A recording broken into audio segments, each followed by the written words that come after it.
You have probably stared at something once and felt your brain almost glitch, like you were seeing the same pattern showing up inside itself over and over again.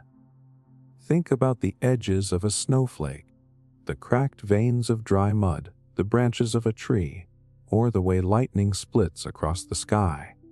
It feels familiar, hypnotic, almost alive. Your gut knows something is going on there, even if your mind cannot fully explain it. That feeling is not random. You are looking at one of the deepest repeating ideas in the universe. Before we continue, a quick note. Many of you watch our videos but haven't subscribed yet, so please subscribe to our channel Restwise and join our growing community. We'd also love to know where you're watching from and what time it is for you. It's amazing to see how connected we all are. If you enjoy relaxing with philosophy, psychology, and science while drifting into sleep, give this video a like and stay with us on the journey.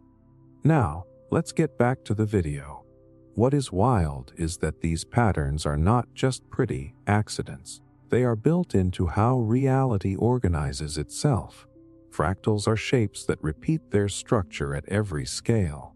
That means if you zoom in, you see the same shape again. If you zoom in again, it still has the same pattern. This is not just art.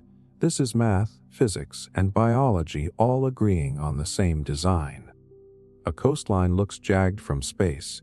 Zoom in and the rocky edges still look jagged. Zoom in further and the tiny cracks in stones follow the same logic. The universe is not drawing new pictures every time. It is repeating one intelligent pattern at different levels. And here is the part that messes with your head. This idea shows up inside your own body. Your lungs are not just bags of air. They are branching trees made of smaller and smaller branches so they can grab as much oxygen as possible. Your blood vessels split and split again in repeating structures. Your brain neurons branch out in fractal patterns. You are not just living in a fractal world. You are a walking, breathing fractal. Your body is designed to repeat itself in smarter and smarter ways to survive.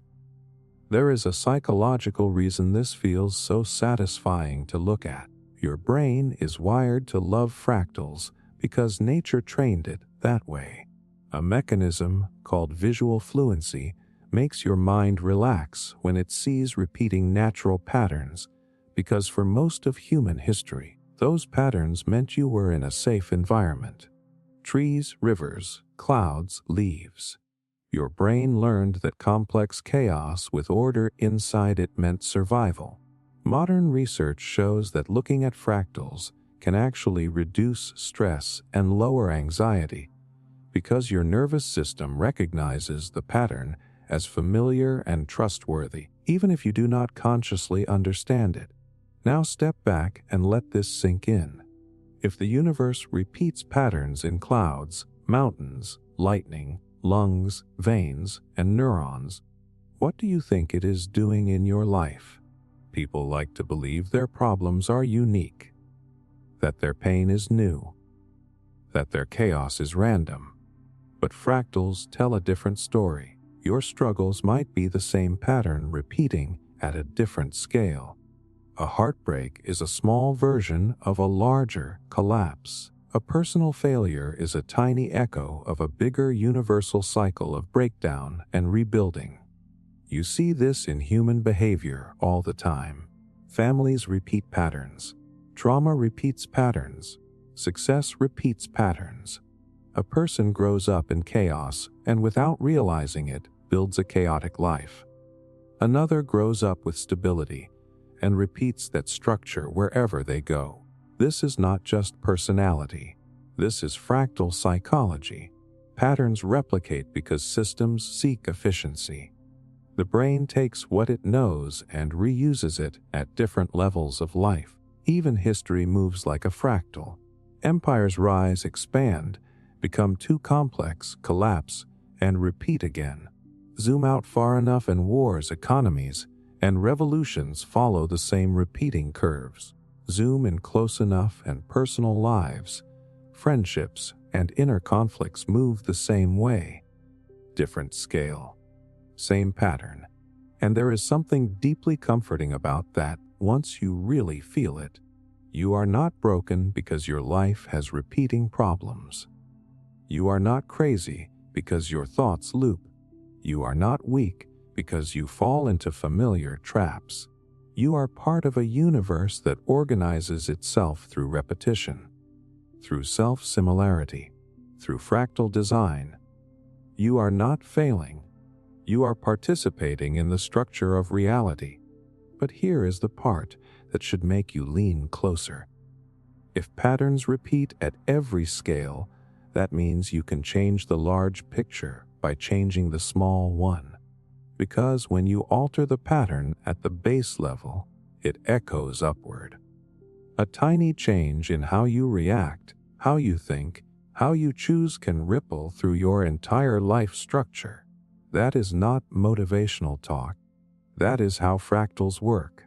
Modify the seed pattern and the entire structure shifts. And the unsettling part is this. Not all fractal patterns are beautiful. Some are destructive and perfectly repeated. Chaos can be fractal. Addiction is fractal. Self-doubt is fractal. And unless you become aware of the pattern, you will endlessly recreate it at every scale of your life. Once you see this, you can never unsee it.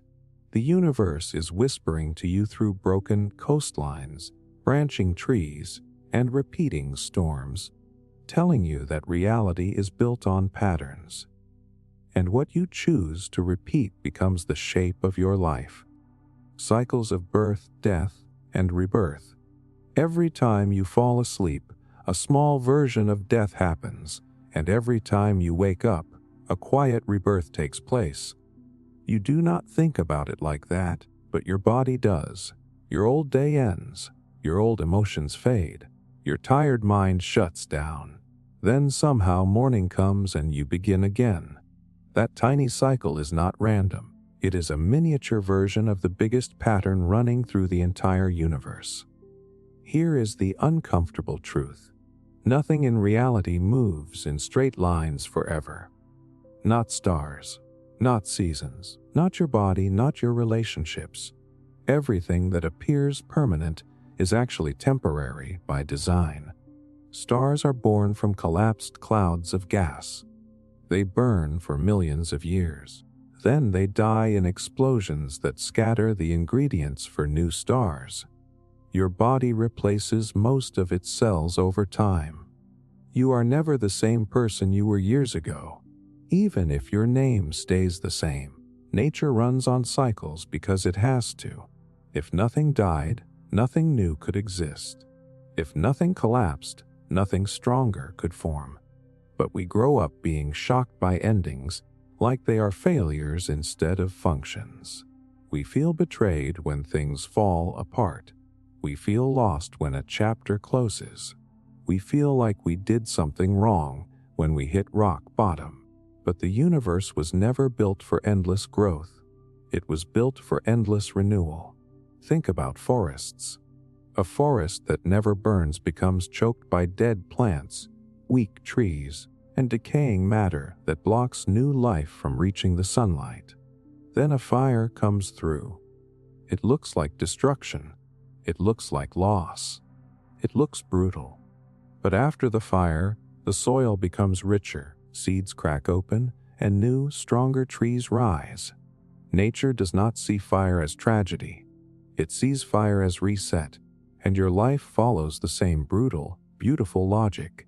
Breakdowns are not glitches. They are collapses that make space. A heartbreak feels like the end because it is the end.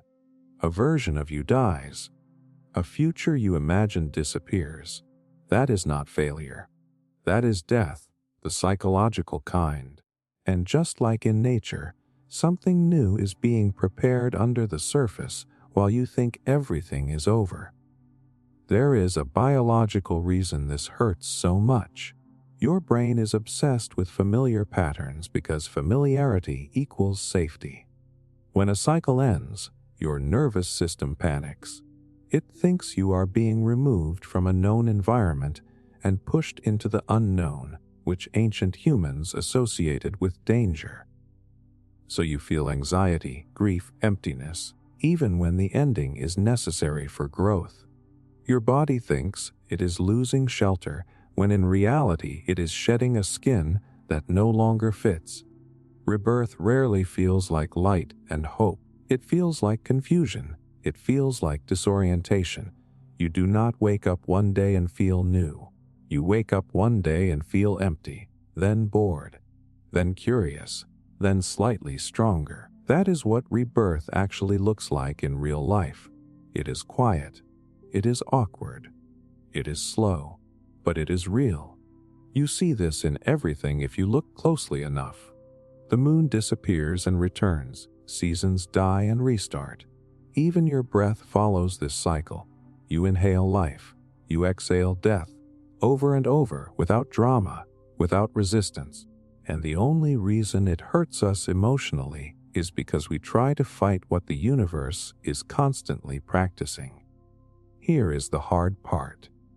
You do not get rebirth without surrender. You do not get growth without loss. You do not get transformation without destruction. The part of you that wants constant comfort is the same part of you that blocks evolution, and the universe does not negotiate with that part. It repeats the cycle until you learn to move with it. There is something powerful hiding inside this if you let yourself feel it. You are not stuck in a loop because you are cursed. You are in a cycle because you are alive. You are not broken because things keep ending. You are participating in the design of reality itself. Birth, death, rebirth, over and over. And once you stop fearing the ending phase, the entire cycle changes. You stop clinging to what must collapse. You stop panicking when things fall apart. You start trusting that something else is forming in the silence. Because the truth is simple and unsettling at the same time. You are not meant to stay the same. You are meant to die and be reborn over and over in 1,000 small ways, and every time you let it happen, you become a truer version of who you were supposed to be. The Fibonacci sequence in nature and cosmos. A sunflower can hold hundreds of seeds, and the crazy part is they are not placed randomly. They spiral out in perfect order, turning left and right in a way that feels almost intelligent. Most people walk past that and never notice. But once you see it, you cannot unsee it. The universe is using numbers to shape living things, and those numbers keep showing up everywhere. The shock comes when you realize this is not just a cute math trick. The Fibonacci sequence is a set of numbers where each number is created by adding the 2 before it. 1, 1, 2, 3, 5, 8, 13, and it keeps growing forever. And this simple rule somehow controls how leaves grow on a stem, how petals form on flowers, how shells curl, and even how hurricanes spiral. That is not decoration. That is architecture. Leaves do not grow randomly. They follow this sequence to avoid shading each other so they can collect the maximum sunlight. Sunflowers use this spiral pattern to pack the most seeds into the smallest space. Pine cones follow the same logic. Even the way your heart beats tends to fall into rhythms that echo this pattern because it creates stability inside your body. Nature is obsessed with efficiency, and Fibonacci is one of its favorite tools. Here is what makes it feel personal. Your body also follows this pattern. The proportions of your face, the spacing of your fingers, the structure of your DNA helices often reflect Fibonacci or its close cousin, the golden ratio. This happens because living systems naturally move toward balance. Cells divide in patterns that reflect this logic because it distributes resources in a way that keeps the system stable. In other words, you are designed by a mathematical rhythm, and then it gets even bigger. Galaxies spiral in shapes that mimic this same sequence. Storm systems in the atmosphere follow similar curves. Even energy waves in physics often fall into Fibonacci-like patterns, because growth in nature rarely happens at a fixed speed. It happens by building on what already exists. The universe expands the way a plant grows. One step becomes the foundation for the next. Psychologically, your brain is wired to find this beautiful. There is a mechanism called pattern recognition that evolved to help early humans survive. When your brain sees these spirals and proportions, it registers harmony and safety. That is why art, architecture, and music that follow these ratios feel pleasing without you knowing why. Your nervous system relaxes in the presence of mathematical balance because it mirrors how nature itself is built. Now, think about your own life. Growth is not linear. You do not double your happiness overnight. You do not suddenly become wise in one jump. Real growth follows Fibonacci logic. A small habit leads to a slightly bigger change. That change builds momentum. Little wins compound into big transformations. You stack progress instead of forcing leaps. Failures work the same way. One small fear ignored becomes a bigger fear.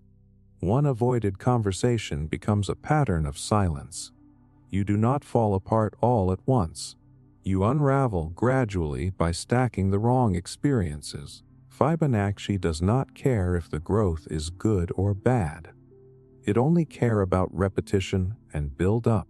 There is something comforting and terrifying about this. You are not stuck because you are weak. You are following the natural math of expansion. Whatever you feed grows in sequence. Confidence grows. Doubt grows. Courage grows. Fear grows. One step becomes the base for the next, whether you realize it or not. The cosmos is not chaotic the way people think. It is structured, repeating patterned. It bends toward order through simple rules repeated endlessly. The same numbers shaping petals are shaping storms.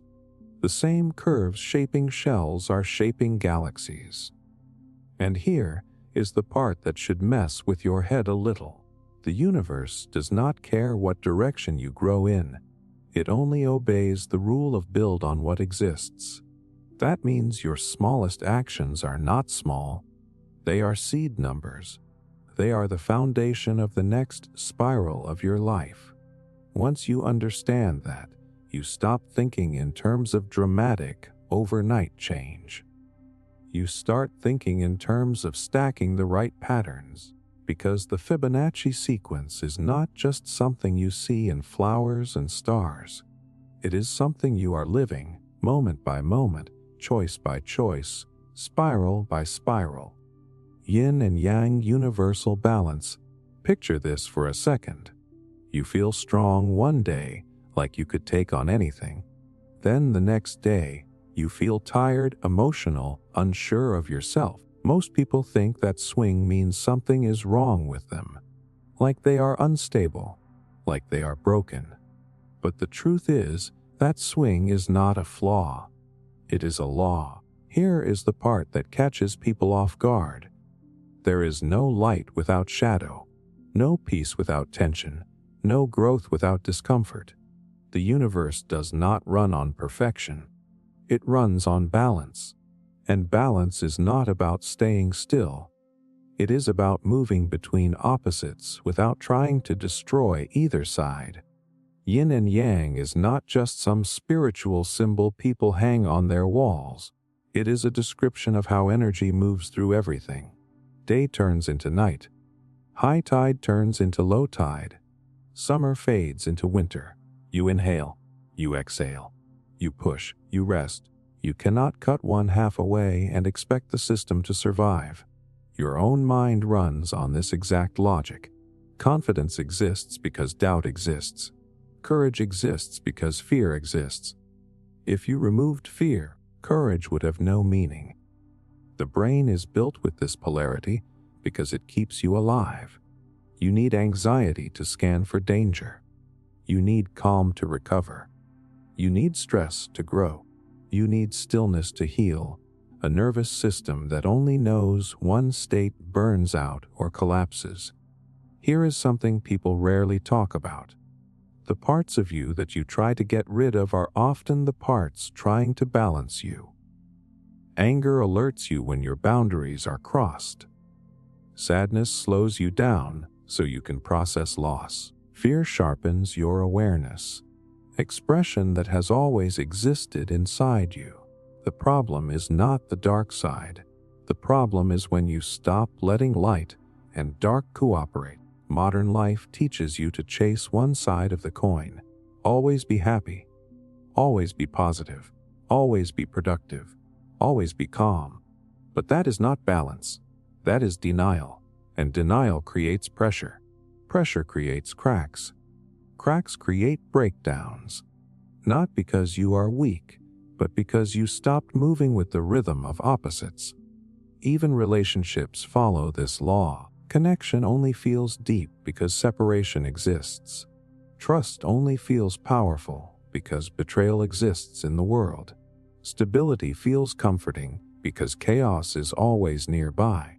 You do not love harder by deleting the negative. You love more honestly by accepting the contrast. And here is where it gets really personal. The parts of you that feel messy, contradictory, confusing are not mistakes. They are proof that you are alive inside a balanced system.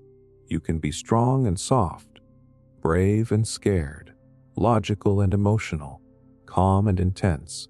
Those pairs are not enemies. They are dance partners. Your body shows this balance constantly. Your heart contracts and relaxes. Your muscles tighten and release. Your hormones rise and fall. If any of that stayed stuck in one direction, you would not survive. Life itself is a constant negotiation between opposing forces that keep you in motion. People suffer not because of pain, but because of resistance to pain. Not because of darkness, but because of refusal to sit with darkness. The moment you stop trying to kill half of yourself, something strange happens. You stop feeling broken. You start feeling whole. And this is the part that most people miss. Balance is not 50% light and 50% dark at all times. Balance is movement. It is allowing the pendulum to swing without shame, allowing quiet seasons, allowing loud seasons, allowing grief, allowing joy, letting both exist without trying to crown one as the only acceptable state. Once you understand this, you stop chasing a fantasy version of yourself that never feels low or confused. You stop feeling guilty for having shadows. You stop thinking peace means perfection. You begin to feel steadiness in the dance instead of fear of falling. Yin and Yang is not about choosing sides. It is about realizing you were never meant to. You were designed to carry both, express both, and let them shape each other. And when you finally stop fighting that truth, you stop feeling like you are at war with yourself. You start feeling like you are finally in sync with how the universe actually works. Karma as a cause and effect pattern. You have felt it at some point in your life when something small you did quietly came back to you in a much bigger way. A lie you buried resurfaced. A kind act you forgot about found its way back to your doorstep through someone else's hands. It feels eerie when it happens. Like the universe has a memory longer than your own. Like nothing actually disappears, it just changes shape and comes back when you least expect it. Here is the part people do not like hearing. Karma is not spiritual magic. It is not a cosmic judge, and it is not punishing you behind the scenes. It is a mechanical law of cause and effect. You push energy in one direction, it eventually pushes back. You send something into the world, and it does not vanish, it circulates. That is not philosophy. That is how closed systems behave. What you release comes back in a different form, because balance is always looking to be restored. Most people think karma happens randomly, but if you zoom in close enough, you can see the pattern. When you move through life angry, guarded, suspicious, you quietly train people how to treat you. Your tone is sharper. Your body is tense. Your eyes are colder.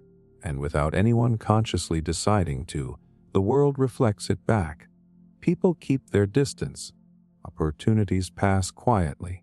You start feeling like everyone is against you. But really, you are just living inside the echo of what you projected first. And on the other side of that, when someone moves with honesty and real openness, not fake politeness but grounded energy, people lean in without thinking. Strangers help. Doors open. Timing feels lucky, but it is not luck, it is psychology. Human nervous systems copy each other through a process where emotional states sync up automatically. You broadcast your inner state through your posture, your breath, and your micro-expressions. Other people feel it in their bodies before their brain can analyze it. This is karma happening in real time. Your brain is wired the same way. Every thought you repeat carves a deeper groove in your neural wiring. That is neuroplasticity. What you practice becomes automatic. If you practice victimhood, your brain looks for threats. If you practice gratitude, your brain scans for safety. If you practice bitterness, your world becomes sharp. If you practice courage, your world slowly becomes more open. You are not attracting experiences. You are training your perception so that certain experiences become more likely and easier to step into. The brutal truth is that most of what people call bad luck is actually delayed feedback, not because the world is cruel, but because patterns take time to complete. Broken trust usually begins with tiny compromises. Burnout begins with ignored boundaries. Loneliness starts with self-protection that slowly turns into isolation. Karma is not dramatic. It is quiet. It is slow. It is accurate. Your body even keeps score. When you act against your own values, your nervous system goes into subtle threat mode. Stress hormones rise. Sleep becomes lighter. Your muscles hold tension. You become more defensive without realizing it. Then you start attracting situations that confirm your inner story because your brain is trying to make sense of the discomfort. You think life is attacking you, but life is just responding to the signal you are constantly sending. Here is where it stops being scary and starts being powerful. If karma is cause and effect, then you are not stuck. You are not cursed. You are not waiting for fate to change its mind. You are living inside a system that responds to patterns. That means when you change the pattern, the response changes. You cannot cheat this system. You cannot perform kindness and get real peace. You cannot pretend self-respect and get real love. You cannot fake healing and get real stability. The universe does not answer what you say. It answers what you repeat. And the most uncomfortable part of all is also the most freeing. You do not experience what you wish for. You experience what you rehearse. Your reactions today are shaping your environment tomorrow. Your habits today are writing your emotional future. Once you understand this, you stop asking why things keep happening to you and start asking what you are consistently feeding. Because karma is not about reward. It is about pattern completion. And the pattern always comes back home. Spiral galaxies and spiral shells. There is something almost seductive about a spiral.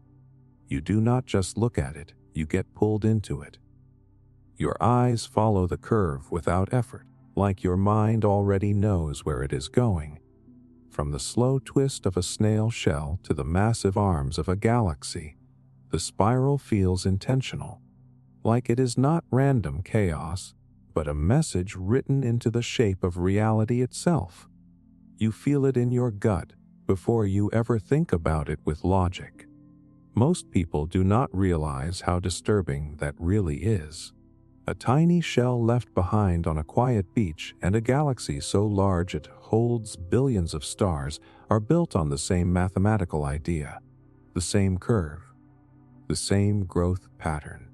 That should not make sense. Things that small and things that massive should not be following the same rule book. But they do. Spiral shells grow by adding new material in a way that keeps their shape consistent as they get bigger. Spiral galaxies rotate and spread stars in curved arms because of gravity, rotation, and angular momentum. Different materials, different forces, same geometry, same solution to movement and growth. What makes this unsettling is that spirals are not just pretty shapes. They are survival tools. A shell spirals because it allows the animal to grow without changing its basic structure. It can get bigger without losing balance.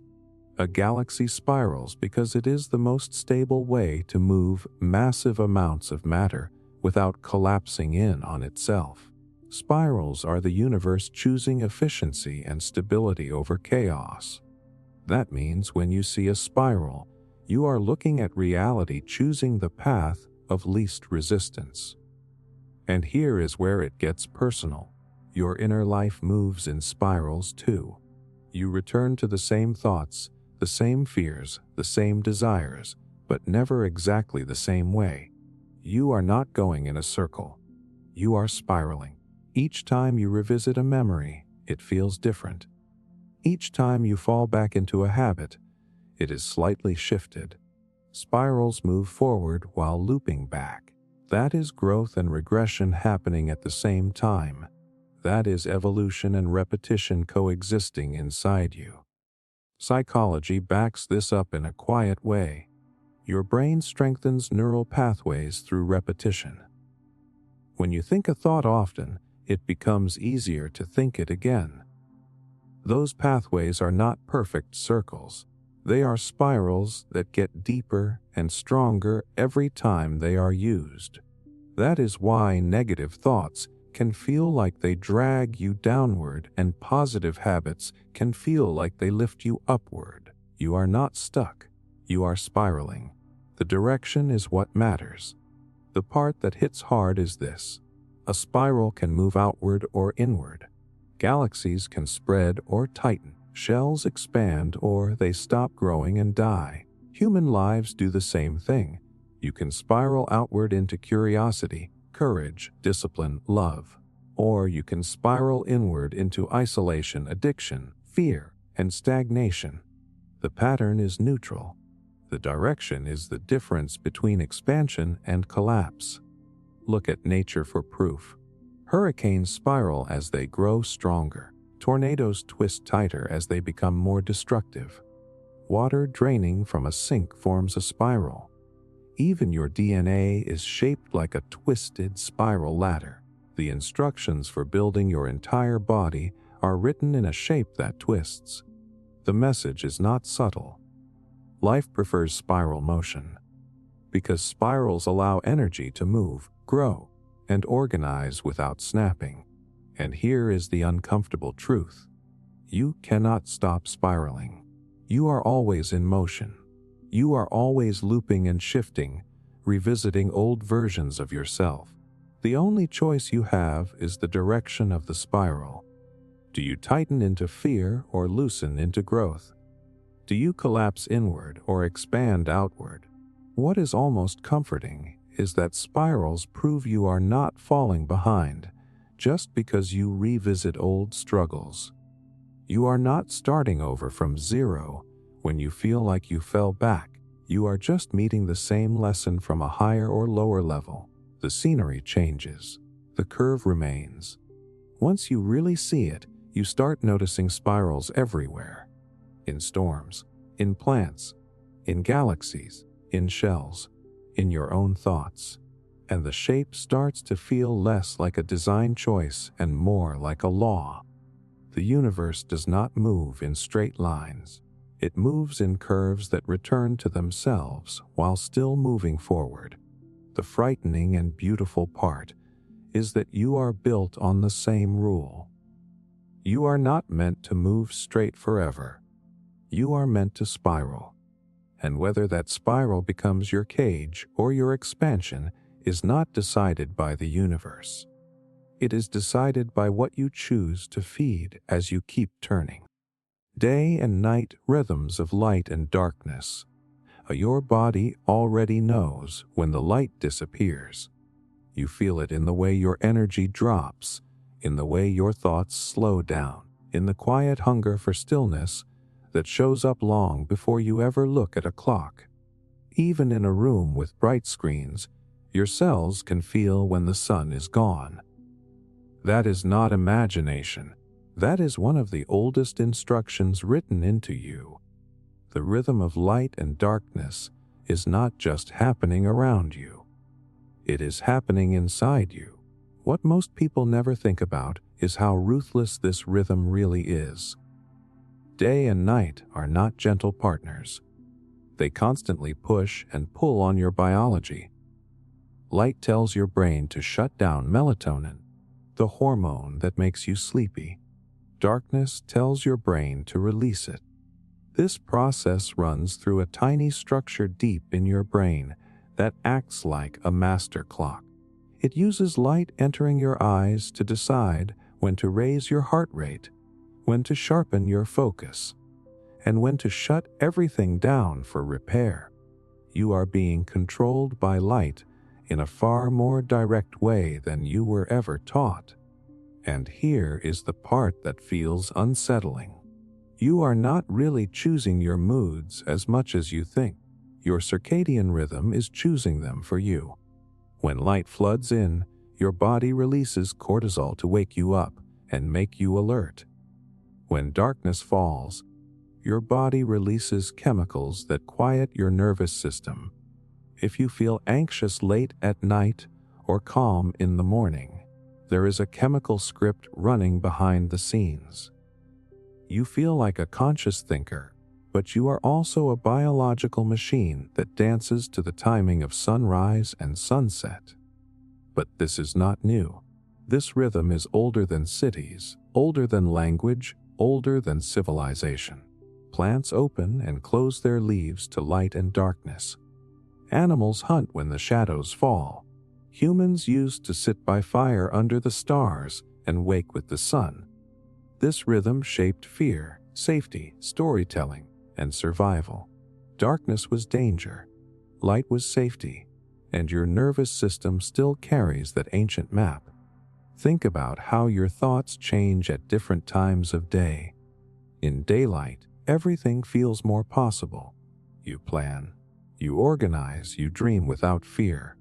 At night, your mind wanders into deeper, heavier places. Regrets show up, old memories knock on the door. Doubt gets louder. That is not weakness. That is chemistry mixed with ancient survival wiring. Your brain assumes that darkness still means vulnerability, isolation, and unknown threats. So it scans harder. It thinks deeper. It feels heavier. There is a psychological reason for this too. Your brain uses darkness as a signal to turn inward. This is when your subconscious becomes more active. That is why people often have their deepest thoughts late at night and their clearest decisions in the morning. Light makes you external.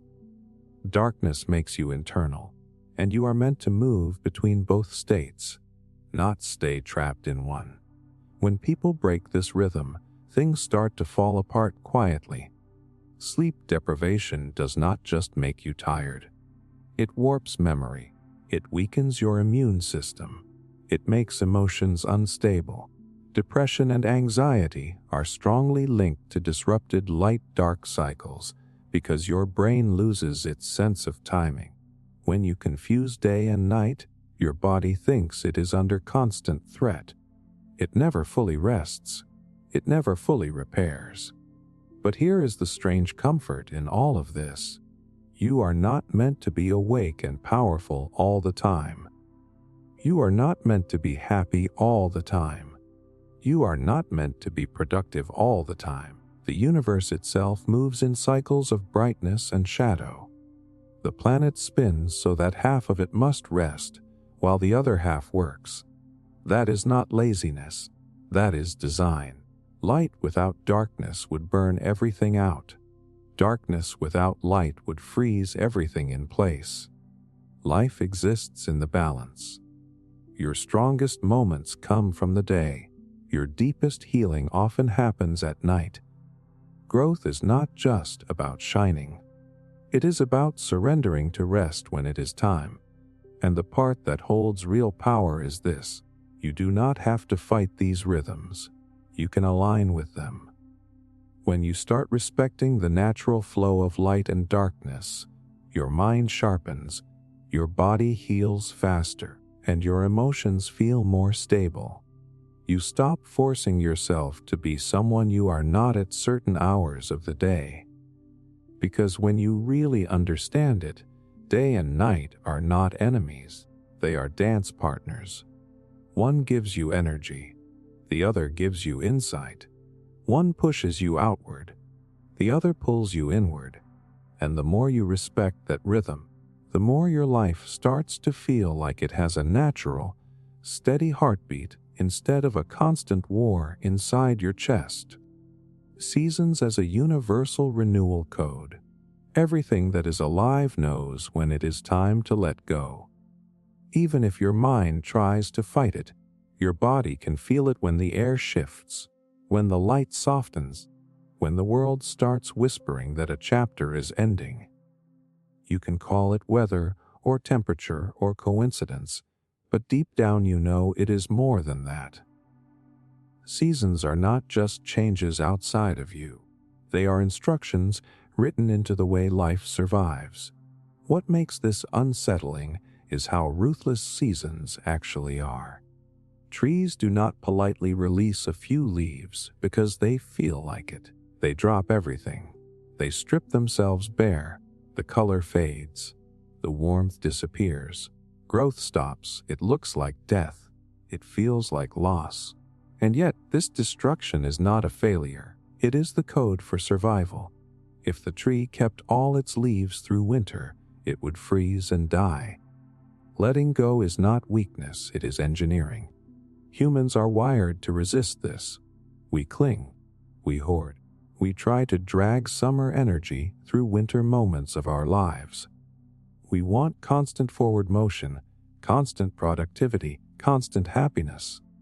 But your nervous system recognizes the truth. You cannot bloom all the time. You are not designed for endless harvest. You are designed for cycles. There is a deep biological reason this feels so real. Your body shifts its hormones with light, temperature, and seasonal rhythm. Serotonin, melatonin, cortisol, and dopamine all fluctuate throughout the year. That is why energy rises in spring and sinks in winter. That is why some days feel expansive and others feel quiet and heavy. It is not a personality flaw. It is a seasonal operating system running in the background of your brain. Think about how nature never apologizes for slowing down. Animals sleep more in winter. Some hibernate. Plants withdraw energy into their roots. Nothing fights the pause. Nothing feels guilty about it. But humans have forgotten how to do this. We try to force spring-level growth during emotional winters. We shame ourselves for feeling tired, disconnected, or unmotivated. And that shame is not natural. That is cultural. That is learned.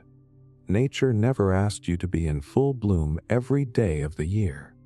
What hits even harder is that seasons are built into your personal life too. You have spring seasons of excitement and new beginnings. You have summers where things feel alive, social, and expansive. You have autumns where you start to question, reflect, and release. And then you have winters where you go quiet, introspective, and deeply tired. People panic in these internal winters. They think something is wrong with them.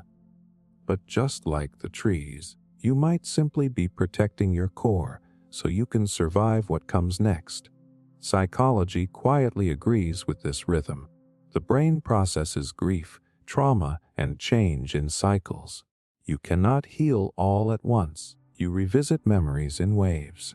You grow, regress, stabilize, and rebuild. This is not disorder. This is seasonal logic operating inside your emotional life. Your mind needs periods of withdrawal to strengthen itself, the same way roots grow deeper when nothing visible is happening above ground. Here is where it gets uncomfortable. Renewal does not happen without decay. Bloom does not come without bare branches. New soil does not appear without old leaves rotting away. Your life is not meant to be endlessly clean and polished. Disorder is not a glitch. It is part of the code. You lose friends. You outgrow identities. You shade old versions of yourself. That is not collapse. That is compost being created for the future you. And once you really accept this, something inside you relaxes. You stop fighting your quiet seasons. You stop panicking when momentum slows. You stop judging yourself when you need to be alone, to rest, to detach. You realize that stillness is not death. It is winter doing its job. But there is a final truth that most people never let sink in. Seasons do not ask permission to change. They just do. And your life works the same way. You cannot force spring to arrive when it is winter inside you. But you can trust that the cycle is moving even when you cannot see it. Even when everything feels frozen. Even when it feels like nothing is happening. And the quiet power in this idea is simple. You are not stuck. You are not broken. You are not behind. You might just be in a season of renewal, where nothing grows above ground, because everything important is rebuilding beneath the surface. That is not the end of your story. That is the code for the next beginning. Chaos and order as twin forces. Have you ever noticed how life feels like it is constantly tugging you in two directions at once? One moment everything makes sense. Your plans work. People behave predictably. The world feels steady and fair. Then, almost without warning, chaos shows up. Plans collapse. People betray trust. Accidents happen. Feelings spiral. And yet, somehow, both forces are necessary. You could not have one without the other. Chaos and order are not enemies. They are twin forces running the universe and running you. What is shocking is how intimate this relationship is. Order alone is suffocating. Imagine a world where every step, every thought, every heartbeat followed a perfect pattern. It would be lifeless. Creativity could not exist. Evolution could not exist. Chaos alone is terrifying. Pure chaos eats structure. It destroys cities, civilizations, and sanity. But together, they make life possible. Order provides stability, rules, and limits. Chaos injects novelty, challenge, and growth. The universe literally depends on their dance, and so do you. Think about it in your own life. The mornings when everything runs smoothly, when you check boxes off a list, when people do what you expect. They are comforting. That is order. It feels like control, like safety, like success. But notice how quickly you grow bored. How quickly the same predictable days start to feel like prison. Then chaos shows up. A lost job, a sudden argument, an unexpected opportunity. At first it is terrifying. But after a while, if you pay attention, you realize that chaos is also teacher, innovator, and catalyst. Without it, you would never learn the limits of your plans, the depth of your resilience, the strength of your creativity. There is a deep biological reason this tug, of war is written into you. Your brain thrives on balance between predictability and novelty. Too much order and the neural pathways stagnate. Dopamine levels drop. Motivation collapses. Too much chaos and the brain cannot form reliable patterns. Anxiety spikes and focus disappears. Your nervous system actually craves this dynamic. You are designed to feel both the calm and the storm. It is literally how evolution wired you to survive. Even nature shows the same principle. Rivers carve orderly paths, but floods disrupt them, reshaping landscapes. Forests grow organized trees, but wildfires scatter seeds and clear room for new growth. Galaxies spin with precise laws of physics, but stars explode in supernovas, scattering material to create new systems. Chaos and order are not random. They are complementary. One without the other is impossible. Psychologically, this explains why we fear unpredictability yet secretly crave it. Humans are pattern-seeking creatures. We want to predict outcomes, plan ahead, and control our environment. That is order. But when chaos hits, we also feel alive, alert, and engaged. Our hearts race. Our minds spark. We are forced out of autopilot and into presence. The universe built this tension because it is essential for growth, learning, and adaptation. Here is the uncomfortable truth. Your life is always balancing these forces, whether you like it or not. When you try to cling only to order, chaos sneaks in and breaks things in ways you cannot anticipate. When you try to embrace chaos completely, order crumbles and you lose momentum. You are not failing when things feel out of control or painfully routine. You are dancing with the twin forces that make existence possible.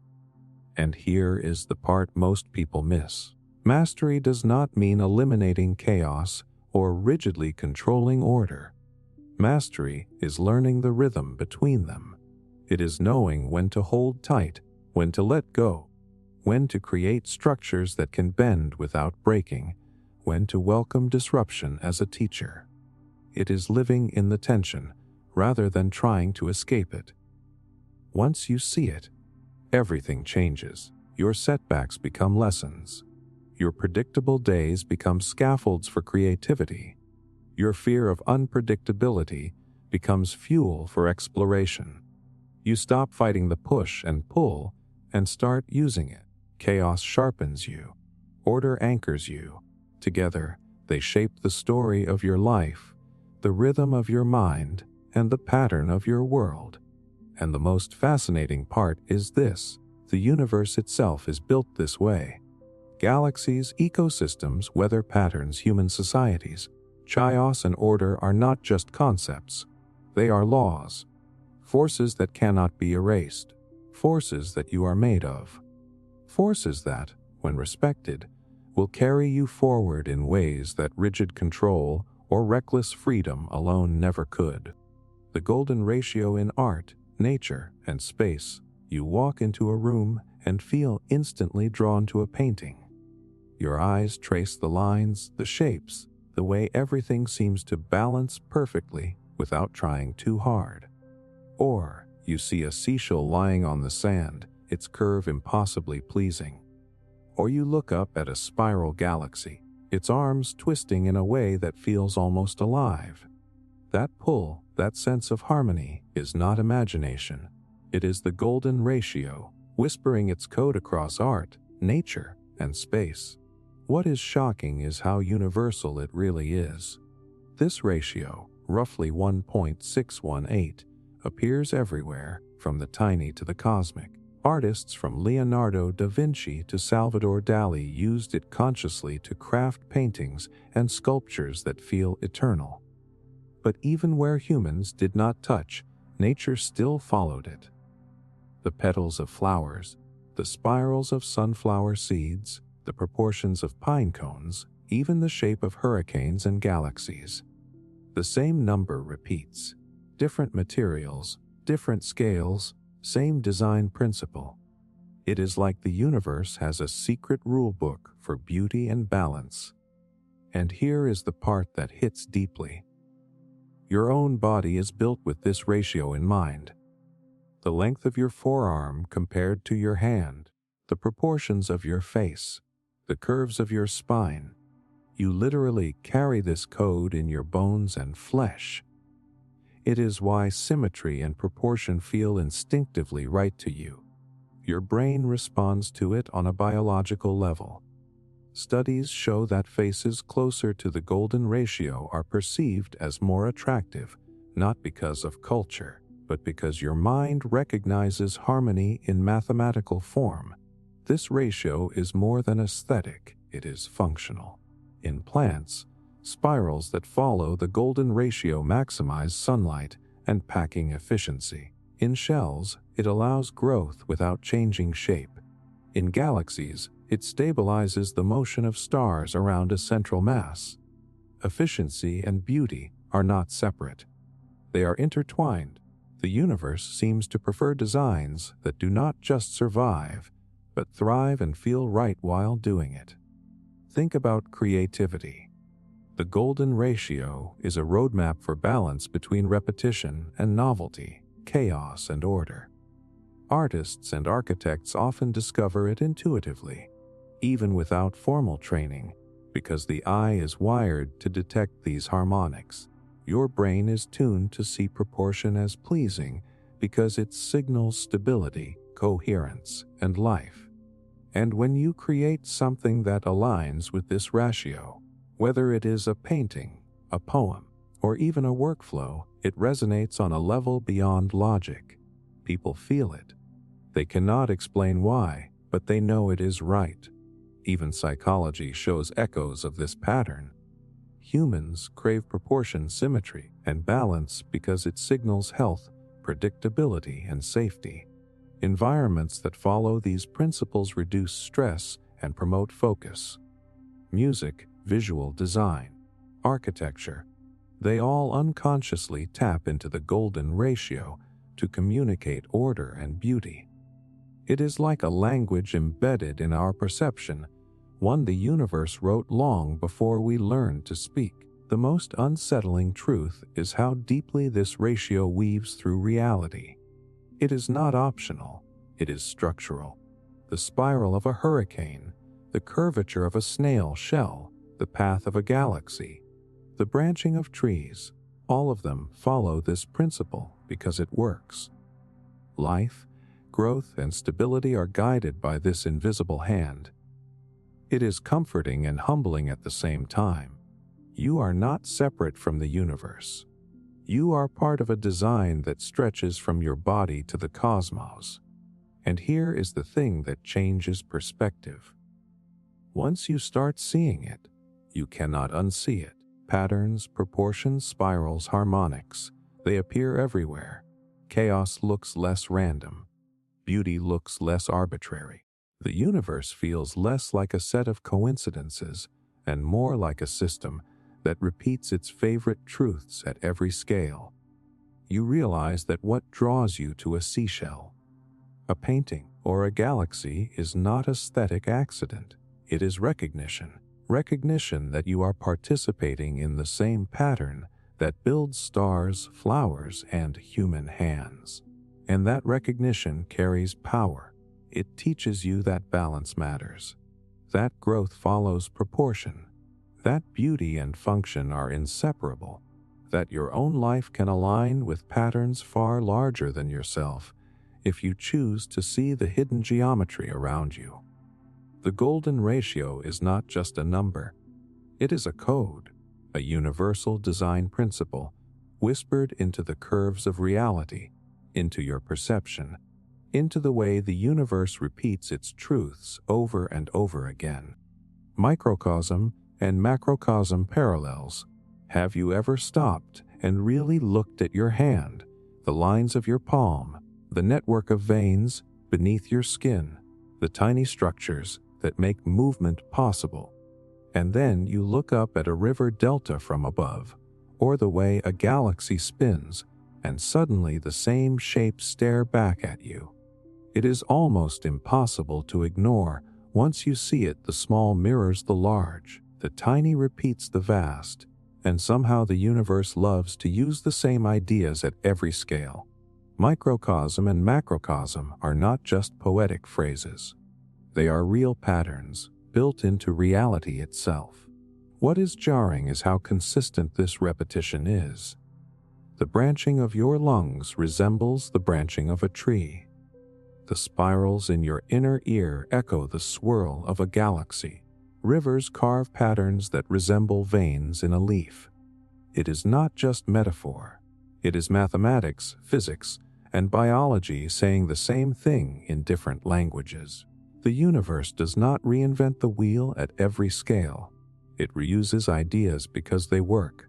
Stability, efficiency, and growth are universal needs, and the same designs solve those problems whether you are talking about a cell or a continent. And the strangest part is how intimate this makes you feel with the cosmos. When you trace a blood vessel in your wrist and realize it could be a tiny river, or trace the curve of a neuron and see the structure of a branching tree, something shifts inside you. You are not just in the universe. You are built from the same patterns that shape it. Your thoughts, your biology, your very existence echo the laws that govern planets and stars. That is not a metaphor, that is literal. Your body is a miniature reflection of cosmic design. There is science behind this recognition.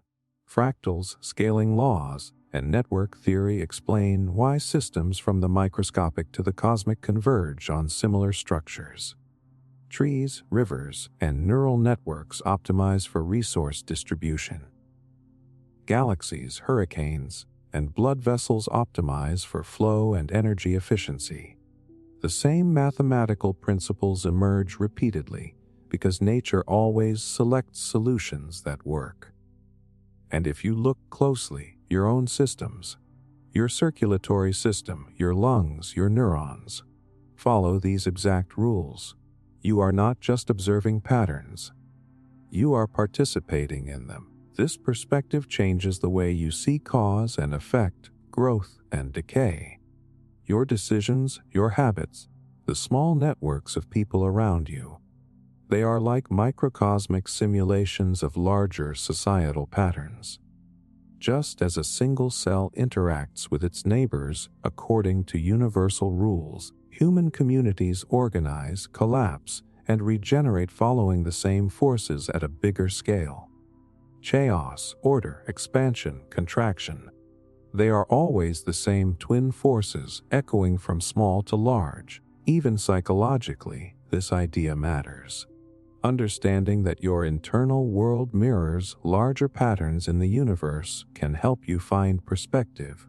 Stress, anxiety, and conflict are like tiny storms. They are not unique, not signs that you are failing. They are microcosms of natural cycles that occur everywhere. Recognizing this can shift how you respond.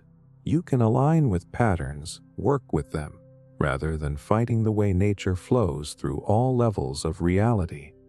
The uncomfortable truth is how powerless we feel when we resist this mirroring. Tiny errors in your personal ecosystem, a habit, a relationship, a choice, can ripple outward just as macro forces can cascade down to affect you. Microcosm and macrocosm are connected by invisible threads. Understanding them is not just intellectual, it is survival, it is navigation, it is recognition that you are both small and vast, both insignificant and essential, all at the same time. And here is the part that inspires awe. Once you start seeing these parallels, life becomes a living map. Every system you touch, every pattern you observe, becomes a clue to understanding yourself and the universe. Every breath, every thought, every heartbeat contains echoes of mountains, rivers, galaxies, and stars. The small and the large are entwined in a dance that repeats endlessly. You are not just living inside the universe. You are a reflection of it, a miniature participant in a cosmic design that stretches from atoms to galaxies. Once you feel that, you cannot unsee it. Every detail becomes significant. Every pattern becomes meaningful. And the most powerful realization hits: if the universe repeats itself at every scale, then change is always possible. Shift the microcosm, and echoes ripple outward. Align your small systems, and larger systems respond. Your life, your choices, your growth. They are not isolated. They are fractal. They are cosmic. They are connected. And that changes everything. Reincarnation across cultures, across the world. People have whispered about it for thousands of years. That feeling that life is bigger than this single stretch of time, that the soul might not begin with birth or end with death. Some call it reincarnation. Some call it rebirth. Some describe cycles of karma, souls returning, or consciousness migrating through forms. It is not just superstition. It is a pattern that appears across cultures, continents, and centuries, as if humanity collectively senses a rhythm deeper than our ordinary senses can grasp. What is startling is how consistent the idea is, even when the details differ. In Hinduism, the soul moves through a cycle of birth, death, and rebirth shaped by karma. In Buddhism, rebirth is a continuing stream of consciousness, moving from one life to another until liberation. Ancient Egyptians believed the Ka, a life force, could continue after death and inhabit new forms. Some indigenous traditions see life as a circle, with ancestors returning in different bodies. You do not have to read every scripture or myth to notice that humans everywhere have long sensed that existence is cyclical rather than linear, and the uncanny part is how modern research sometimes hints at it. Children who remember past lives, in studies conducted over decades, often provide verifiable details about people they could not have known. Memories of previous identities appear in remarkably consistent ways, including behavioral traits, phobias, and even mannerisms. Skeptics will debate methodology and interpretation, but the sheer number of these cases across different countries — India, Sri Lanka, Lebanon, the United States — begs attention. Something is recurring. Something is being passed from life to life. This idea resonates psychologically as well. We often carry feelings of déjà vu, unexplainable fears, or affinities for cultures, places, or skills we never encountered in this lifetime. While science can interpret some of this as inherited memory, trauma, or cognitive patterns, there is a subtle emotional truth that people sense. We are more than just the experiences of this single life. We feel a connection to something larger, a story that stretches beyond the immediate moment, and that may explain why reincarnation persists in human belief. What is deeply human about this is the way reincarnation teaches responsibility and reflection. If life is cyclical, if actions echo beyond a single body, then every choice carries more weight. Karma is not punishment. It is the natural unfolding of cause and effect across lifetimes. Every act of kindness, cruelty, courage, or avoidance leaves an imprint. It is a lens that encourages growth, not just for immediate reward, but for ongoing evolution across time. Even culturally, reincarnation shapes societies in profound ways. It influences ethics, art, and social structure. Festivals honor ancestors who return. Stories explore the consequences of lives intertwined.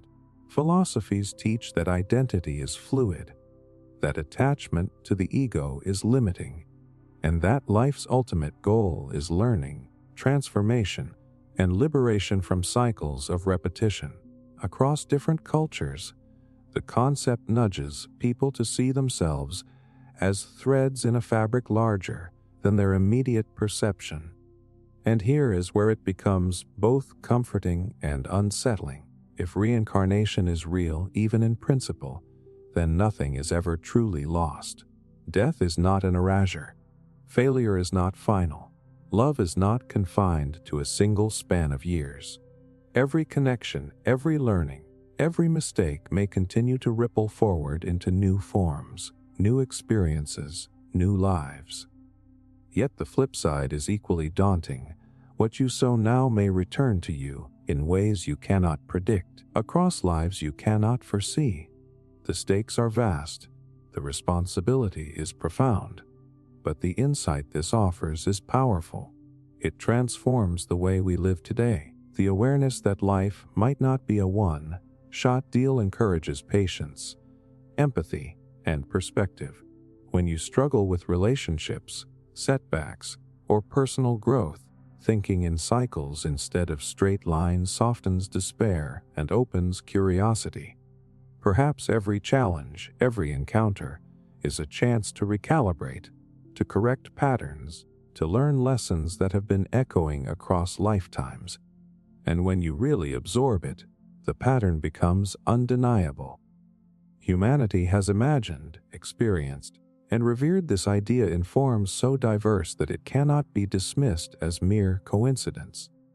Reincarnation, across cultures, whispers the same message: life is not just what you see. It is a flowing continuum. It is learning. It is returning. And even when the present moment feels finite and fragile, the underlying rhythm assures that existence itself is a story that never truly ends. Sacred geometry in universal design, everything in the universe seems to have a blueprint, whether we notice it or not.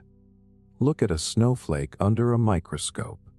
The hexagons repeat perfectly. Watch a honeybee build a hive.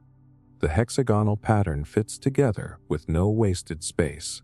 Observe the orbit of planets or the spiral of a galaxy, and you begin to sense that the cosmos is not random.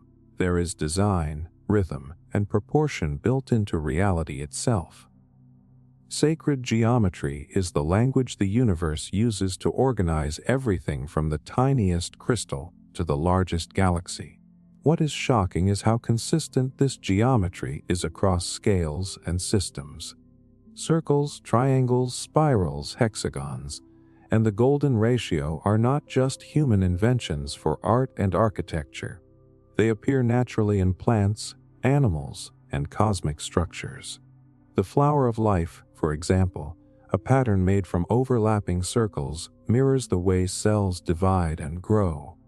Spirals appear in shells, hurricanes, and galaxies. The universe seems to favor patterns that are efficient, harmonious, and endlessly repeatable. These shapes are not decorative. They are functional. Even more fascinating is how human civilizations discovered and revered the same patterns independently. Temples, pyramids, and sacred monuments from Egypt, Greece, India, and Mesoamerica all employ geometric ratios and shapes aligned with celestial bodies. The ancients may not have had telescopes powerful enough to see distant galaxies, yet they embedded cosmic design principles into their architecture. Sacred geometry is not just math or art. It is a recognition that certain shapes resonate with the structure of life itself. There is a neurological reason these patterns feel meaningful to us. Humans are wired to recognize symmetry and proportion because our brains interpret them as signals of health, balance, and stability. When we see repeating geometric forms, it triggers a sense of coherence. Even modern neuroscience confirms that viewing harmonious patterns can reduce stress, enhance focus, and produce feelings of awe. Sacred geometry works because it taps directly into the way our consciousness is attuned to the universe. And it is not limited to the tangible. Patterns in sacred geometry mirror the invisible flows of energy. Chakras, mandalas, and yantras all use geometric structures to channel attention and intention. Modern physics hints at similar underlying patterns: lattices in crystals, symmetry in particle physics, and fractal structures in space. Energy and matter organize themselves according to these rules, whether consciously recognized or not.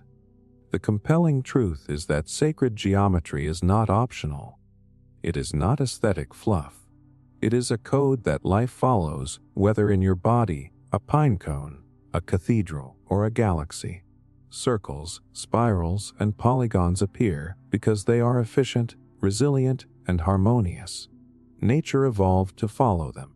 Humans discovered them because our perception is tuned to see what the universe already does. It is recognition, not invention. Even psychologically, understanding this principle changes perspective. Once you notice that the same geometric rules govern everything from your fingerprints to the rings of Saturn, you start seeing connection instead of separation. Your life, your body, your environment, your creations, all are threads in a repeating pattern. You realize that chaos is not disorder.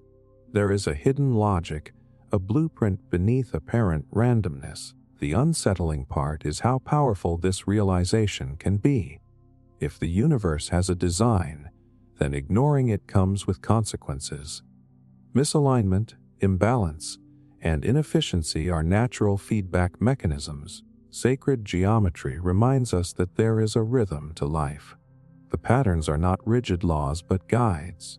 They show what grows, what flows, and what thrives versus what collapses. And the part that inspires awe is this: once you truly start seeing it, you cannot unsee it. Circles, spirals, grids, and hexagons begin appearing everywhere. In water droplets, in clouds, in trees, in your own body. You start recognizing the same design repeated across time and space. Sacred geometry is the universe speaking in shapes, telling a story of balance, efficiency, and beauty that spans from the smallest particle to the largest galaxy. It is both humbling and empowering. Humbling because you realize you are part of a vast, patterned cosmos. Empowering because understanding the blueprint gives you the chance to align with it. To create, move, and live in ways that resonate with the underlying order. Sacred geometry is not just art, math, or philosophy. It is the universe revealing its operating system. And once you begin to notice it, you see that life itself is written in patterns that repeat endlessly, offering both guidance and wonder at every scale. The observer effect. Consciousness shapes reality.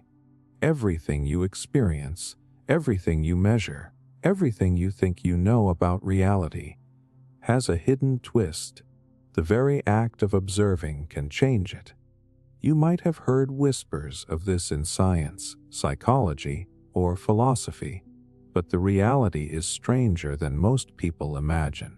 Reality is not a fixed stage where life simply plays out. It is interactive.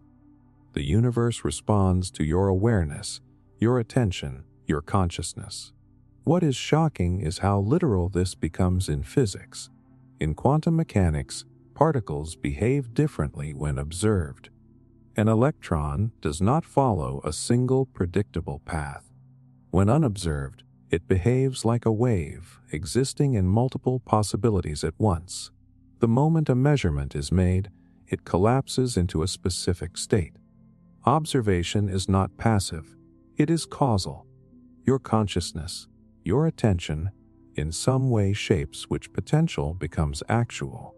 The universe itself waits, in a sense, to see who is watching. And the implications are even more profound when you consider psychology. Your expectations, beliefs, and focus shape perception and outcomes in daily life. Studies in placebo effects show that what you believe can trigger real physiological changes in your body. Athletes visualize success to enhance performance. Students who expect to perform well often do better because their attention and confidence alter the mental and physical processes necessary for achievement. Observation is not just about seeing, It is about interaction, shaping, and participation in what unfolds. Even more striking is how this scales up into the world around you. Your attention draws focus, which drives action, which cascades into influence on events. Think about social dynamics. When you notice patterns, people, or opportunities, your awareness activates responses in yourself and in others. You are effectively collapsing potential outcomes into the realities you pay attention to. What you notice, you feed. What you ignore, you leave in limbo. Consciousness is both lens and tool. There is a deeper philosophical angle too. Many mystical traditions have long suggested that reality is not entirely separate from perception. In Eastern philosophy, the observer and the observed are intertwined. In Hermetic teachings, the mind shapes the world. Modern science is simply catching up. Observation is a bridge. Consciousness is not a spectator, but a participant in the unfolding of existence. The unsettling truth is that this means you cannot ever fully separate yourself from the world you perceive. Your thoughts, your focus, even your doubts influence outcomes. Chaos and chance exist, but they are filtered, in part, through the lens of awareness. Every choice of attention subtly rearranges probabilities. Every moment of focus acts like a sculptor's hand shaping clay that is otherwise undefined. And yet this is liberating. If observation shapes reality, then awareness is a tool. You can intentionally direct your attention, focus on possibilities rather than problems, choose where to place your mental energy. Your perception is not just passive intake. It is a creative force. What you choose to see, acknowledge, and measure ripples outward. You participate in reality rather than simply witness it. Even more profound is how this reframes failure and uncertainty.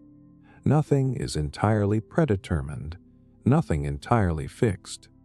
The world has room for your consciousness to intervene, to redirect, to collapse potential into outcomes aligned with focus and intent. Life is interactive.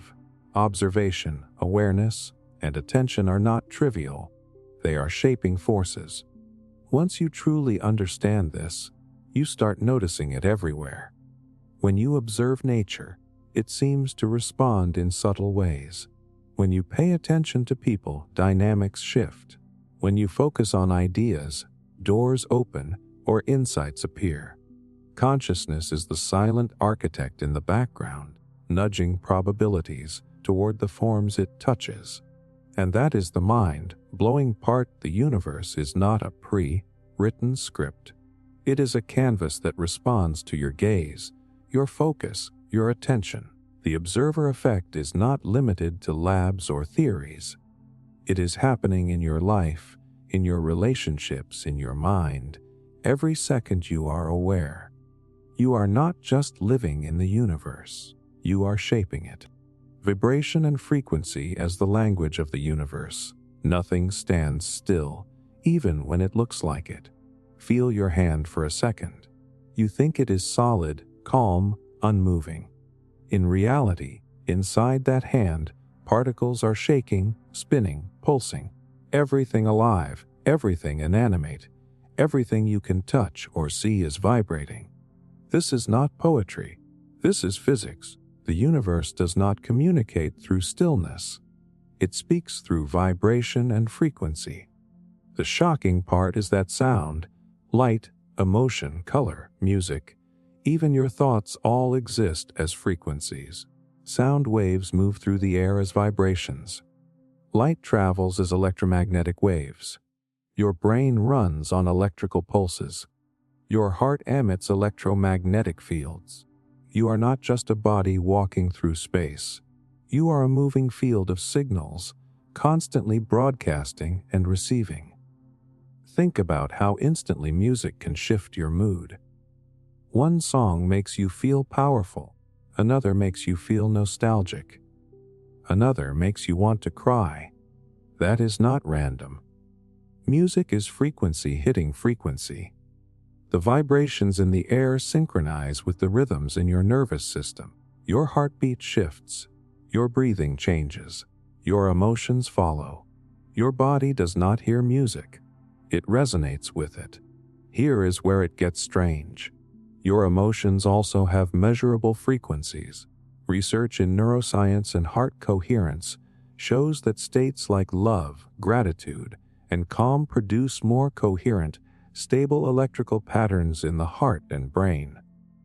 Fear, anger, and stress create chaotic, jagged patterns. Your internal world is not invisible. It has a measurable signal. You are always broadcasting your emotional frequency into your environment, subtly influencing how people react to you. And this is why some people feel good to be around, and some feel heavy without saying a word. You can feel their presence before they even speak. That is not imagination. That is your nervous system reading vibration. Humans evolved to detect subtle energetic changes for survival. You were designed to feel frequency, not just hear words. Nature works the same way. Crystals form in perfect patterns because of repeating vibrational structures. Stars pulse. Planets hum with inaudible frequencies. The Earth itself has a measurable resonance, a natural background frequency that fluctuates. The universe is alive with waves, pulses, rhythms. Silence does not actually exist. Only very quiet movement. Now think about your own life. Your habits are frequencies. Your thoughts are frequencies. What you repeat daily strengthens certain vibrations. If you live in stress, your baseline frequency becomes chaotic. If you practice calm, gratitude, or focus, your frequency stabilizes. Your mind and body sync to whatever you feed most often. This explains why visualization works. When you imagine a scene vividly, your brain fires almost the same way it would if the event were real. You begin to tune your internal frequency toward that reality. Your attention lines up with that signal. Over time, your behavior follows, not because of magic, but because of resonance. Here is the uncomfortable truth. You cannot turn your frequency off. You are always broadcasting something. The question is whether you are broadcasting fear or clarity, chaos or coherence. You think you are silent, but your body is speaking in waves all the time. And this leads to a powerful realization. The universe does not respond to what you say you want. It responds to what you consistently vibrate. Your repeated emotional states, your dominant thoughts, your habitual reactions create a signal. Life often echoes that signal back to you in the form of people, opportunities, and experiences that match your frequency. But this is not some mystical fantasy. This is resonance. When two tuning forks vibrate at similar frequencies, one can cause the other to vibrate without touching it. Humans are biological, emotional, mental tuning forks. You influence and are influenced by the frequencies around you constantly. And the most important part is this. You can retune yourself. Not overnight. Not perfectly. But slowly, deliberately. What you listen to, what you focus on, what you consume emotionally starts to shift your baseline vibration. Your nervous system learns new patterns. Your mind stabilizes. Once you see this, the world feels different. You start to notice how certain places drain you and others lift you. How certain people feel chaotic and others feel calming. How your thoughts create immediate shifts in your internal state. You become more aware that you are not just living in the universe. You are vibrating inside it. And that is the deeper truth. Vibration and frequency are the language of the universe. Not spoken, not written, but felt, transmitted, mirrored, and echoed. Everything is moving. Everything is communicating. And you are not just here to observe it. You are one of the signals. polarity, attraction, and repulsion, and everything in life seems to have a push and pull. You feel it in relationships, in the way some people just irritate you while others magnetically draw you in. You see it in nature, magnets snapping together, charges repelling, planets orbiting in perfect balance. This is polarity at work. Opposites are not just poetic concepts. They are fundamental forces shaping everything from atoms to emotions, from stars to human connections. What is shocking is how deeply unavoidable polarity is. You cannot escape it. Positive and negative, light and dark, expansion and contraction, attraction and repulsion, they exist everywhere.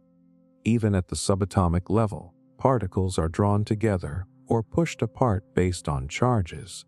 The universe literally runs on polarity. It creates motion, structure, and interaction. Without opposing forces, nothing would move, nothing would grow, nothing would connect. And here is the part that hits personally. Polarity explains the tension you feel in relationships. You are drawn to some people not because they are perfect or similar, but because they are different in ways that create magnetic energy. That push and pull is uncomfortable at first. It creates friction, but that friction is also the engine of connection, growth, and transformation. Without polarity, attraction would be flat. Love, desire, friendship, everything would feel neutral, stagnant. Even psychologically, this principle is active. Your desires, your fears, your ambitions are often shaped by what you resist or what you long for. Think about the people who irritate you the most. They often reflect something inside you you have not yet integrated. The pull toward people who compliment or challenge you is not random. It is your psyche seeking balance through polarity, inviting you to grow by encountering the opposite within or around you. Nature shows this in ways too obvious to ignore. North and south poles, electric charges, magnetic fields, and molecular bonds all operate on the principle of attraction and repulsion. Water molecules stick together because of polarity, creating life, supporting cohesion. Planets stay in orbit because gravitational pulls balance centrifugal pushes. Friction and tension in every system, from weather patterns to biological processes, exist because opposites interact. Polarity is movement, creation, and life itself. The unsettling truth is that polarity is not always comfortable. Attraction can cause conflict. Opposites repel as often as they draw together. Love can feel like chaos before it settles. Careers, ambitions, and personal growth push and pull you in ways that feel uncontrollable. And yet that discomfort is not a flaw. It is the signal that energy is moving, that life is alive, that the universe is doing what it is supposed to do, balancing forces through interaction. And here is the part most people miss. Polarity does not mean you must always chase opposites blindly. It is not about conflict or forced tension. It is about awareness. When you understand polarity, you see why some situations feel magnetic and others feel repelling. You recognize the lessons embedded in what attracts you and what pushes you away. You learn to navigate the energy instead of being tossed by it. Even your internal world operates this way. Thoughts and emotions create polarity inside you. Desire and aversion, hope and fear, expansion and contraction, they all generate energy that moves through your mind and body. If you resist one side too strongly, imbalance occurs. If you ignore attraction toward growth or connection, stagnation sets in. Mastery comes from acknowledging the poles and learning how to let the tension guide you. Once you see this, relationships, opportunities, and even personal challenges take on a new meaning. People you are drawn to, even those who irritate or push you away, are part of the polarity that teaches, energizes, and shapes your life. Situations that repel you are not random.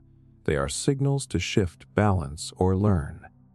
The universe constantly offers you these magnetic and repelling forces, if only you notice. And the most powerful realization is this: you are polarity too. You contain attraction and repulsion within your own mind, body, and spirit. You are magnetic in some ways, repelling in others, interacting with the energy around you. Life is the dance of these forces, constantly moving, balancing, and shaping reality. Polarity is not an obstacle. It is the engine of connection, creation, and evolution. And once you understand it, you start moving with it instead of against it. The hero's journey as a repeating life pattern. Every time a story grips you, it is doing more than entertaining you. It is whispering a truth you already know deep down. Life is not a straight line. It is a cycle, a loop, a pattern that repeats itself over and over in different forms. The hero's journey, the call to adventure, the trials, the transformation, the return, is not just a story structure. It is a universal pattern embedded in the human experience, reflected in your life, whether you recognize it or not. What is shocking is how closely your own experiences mirror this ancient structure. Think about a challenge you faced recently. First, there was the ordinary world, the routine, the comfort, the predictability. Then something disrupted it. A sudden problem, a new opportunity, or an unexpected loss. That was the call to adventure. You resisted it at first. You wanted to stay safe, to cling to the familiar. But something inside pushed you forward anyway. That is exactly how every hero begins their journey. And the journey itself is never easy. Trials appear. People disappoint you. You fail, stumble, and question everything you thought you knew. Along the way, mentors may appear, teaching lessons you did not know you needed. Allies show up, enemies reveal themselves. Inside you, fears, doubts, and weaknesses are tested. This is not fiction. Your personal growth, your emotional development, and your creative evolution follow the same structure. You are constantly called out of the ordinary world, forced to confront the unknown, and changed by it. There is a reason this pattern resonates so deeply. Psychologists call it the archetypal pattern. Carl Jung identified universal structures in the human psyche that appear across cultures and centuries. These archetypes reflect the same hero's journey over and over, showing that your life is not random. Your challenges, triumphs, and transformations echo a narrative embedded in the collective unconscious. It is why stories feel familiar and meaningful. They are mirrors of life itself. Even history and culture follow this cycle. Civilizations rise, face crises, collapse, and renew. Individuals within those societies live their own mini-heroes' journeys, reflecting the macrocosm of cultural patterns. The cycle of challenge, transformation, and return is everywhere, personal, social, and cosmic. The repetition of this pattern is a fractal of growth, showing that life itself is built on repeating motifs. The unsettling truth is that the hero's journey is never fully optional. The universe will push you into it repeatedly until you learn the lesson. You cannot avoid challenges. You cannot stay permanently in comfort. Each disruption, each loss, each chance encounter is part of the pattern designed to stretch you. Growth cannot happen in the ordinary world. Transformation requires trials, and trials are inevitable. And here is where it gets powerful. Understanding the pattern changes how you experience it. You realize that fear, uncertainty, and resistance are not signs of failure. They are the markers of the journey. Every obstacle is a test, every mentor a guide, every struggle a necessary part of becoming. You begin to see your life as a series of mini hero's journeys, each shaping you in preparation for the next. Even your internal world reflects the journey. Your thoughts, emotions, and habits follow cycles of challenge, collapse, and renewal. Negative patterns appear not to punish you but to teach you. Self-doubt, fear, and inner conflict are the dragons you must face. The treasures you gain, clarity, courage, insight, are the rewards you carry forward. And just like in stories, your return is often the hardest part, integrating what you've learned into ordinary life, bringing the transformation back to the world. Once you see it, life itself becomes less random and more meaningful. Every call to change, every challenge, every moment of growth is a step on the same repeating path. You begin to notice the pattern in friends, lovers, careers, and personal crises. You see that setbacks are not the end of the story. They are part of the structure designed to take you to the next level.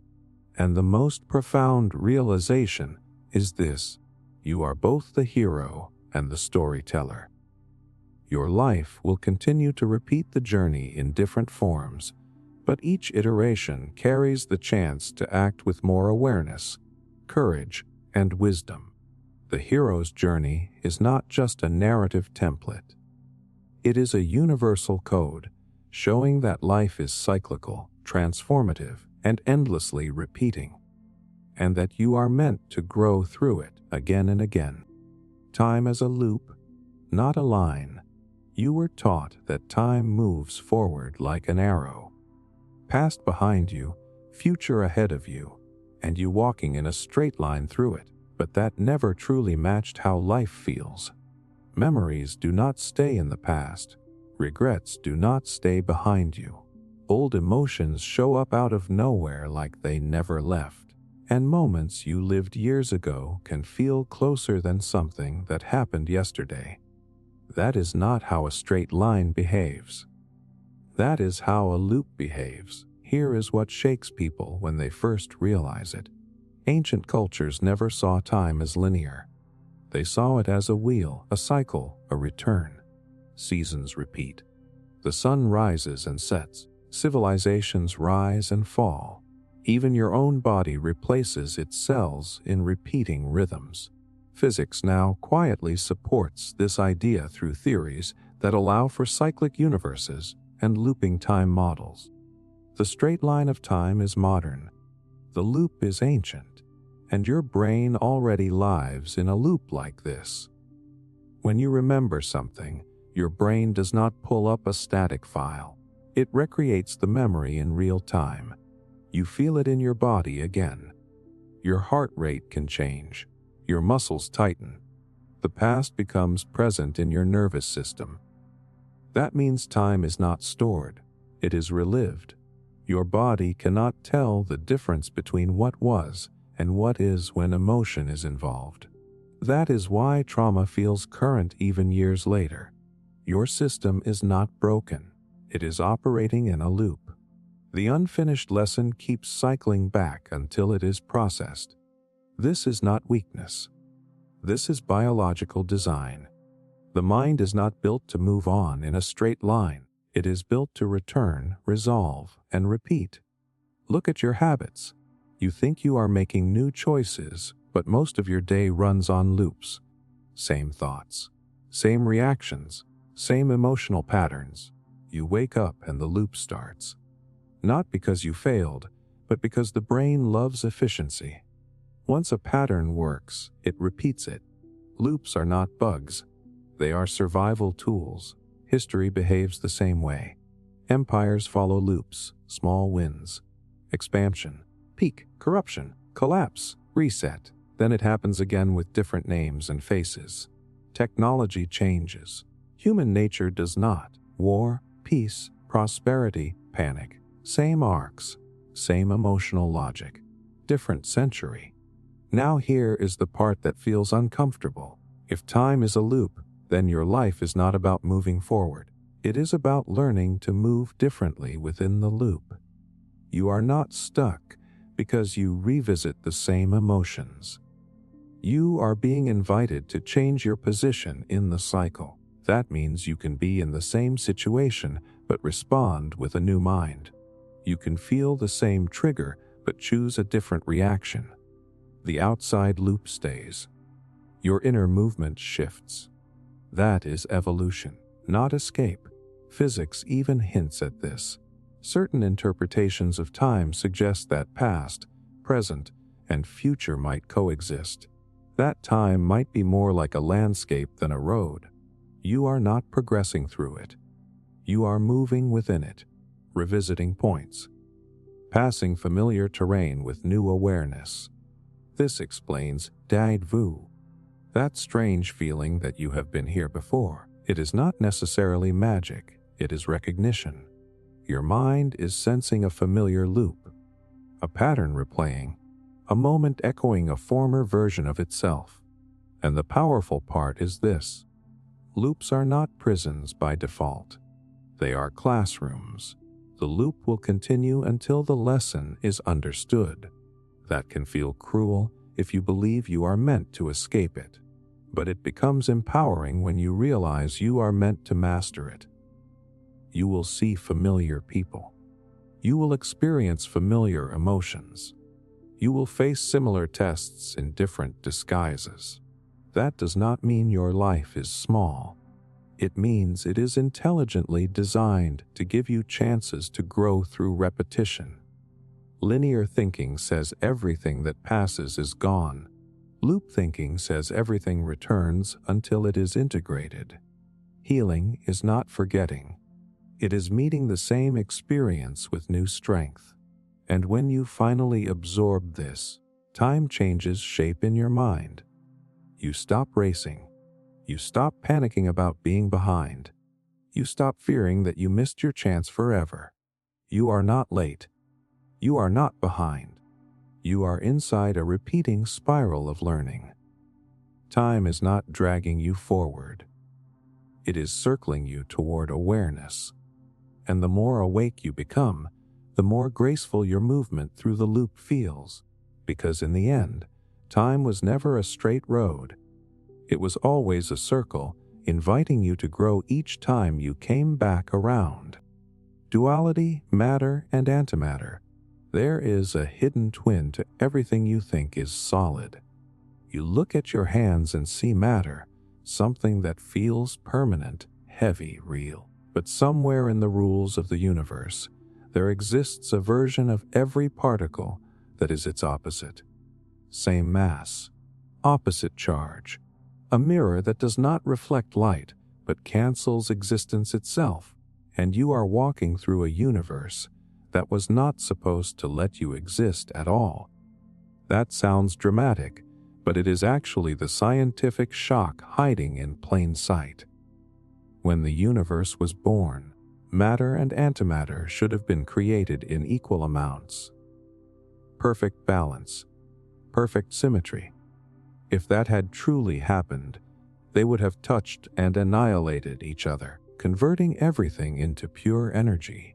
No stars, no planets, no you, just a flat ocean of radiation. But somehow matter won by the smallest imaginable margin.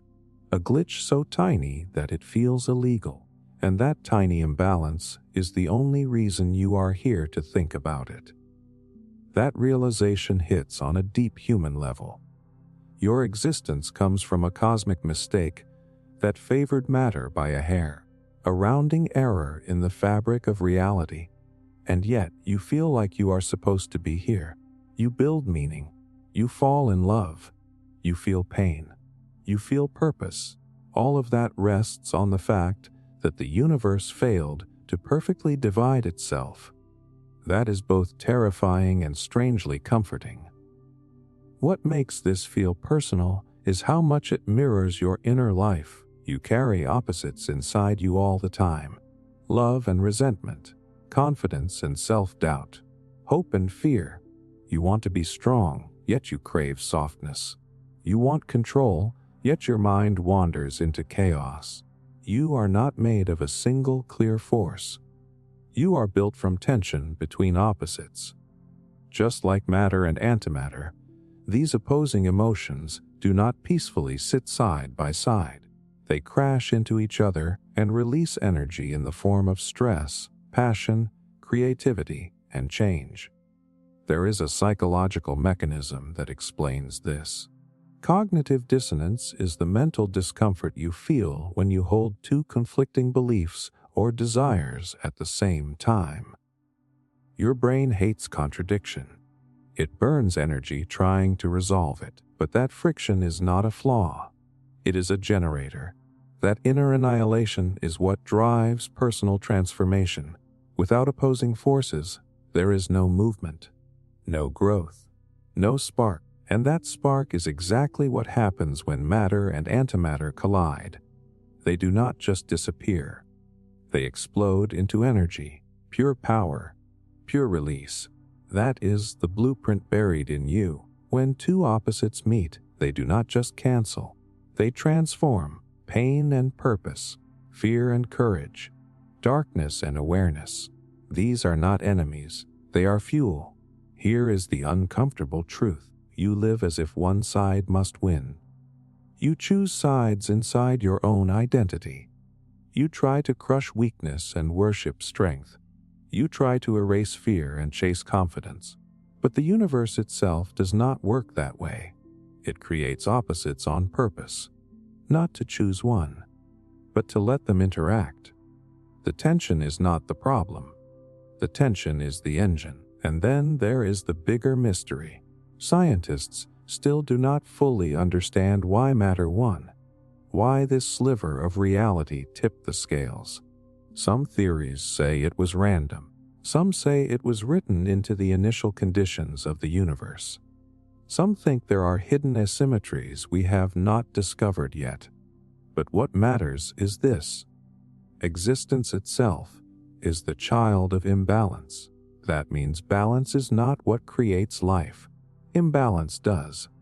A difference in charge, a difference in force, a difference in direction.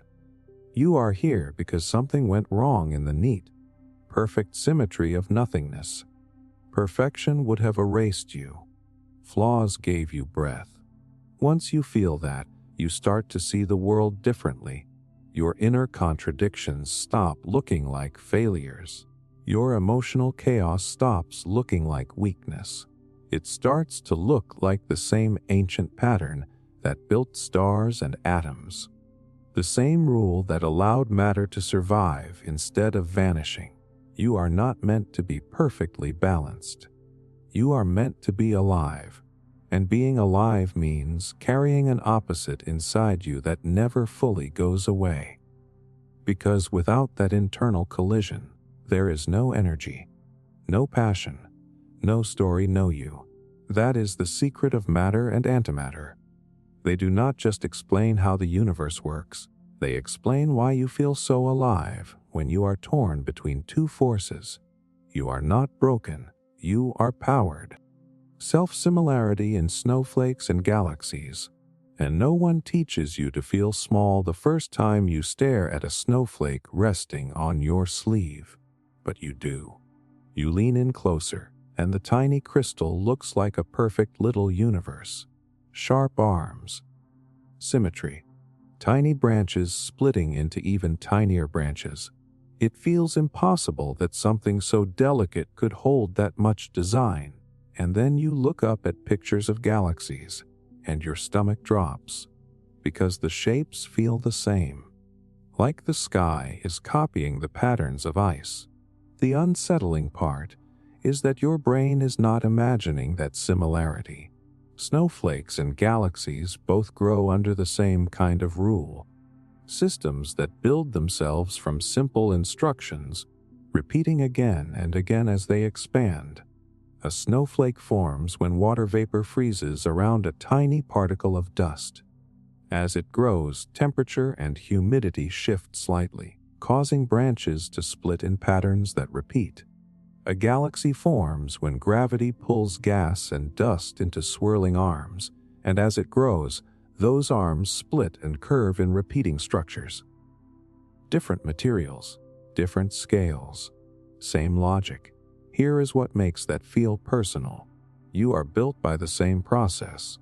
Your blood vessels branch, your lungs branch, your neurons branch.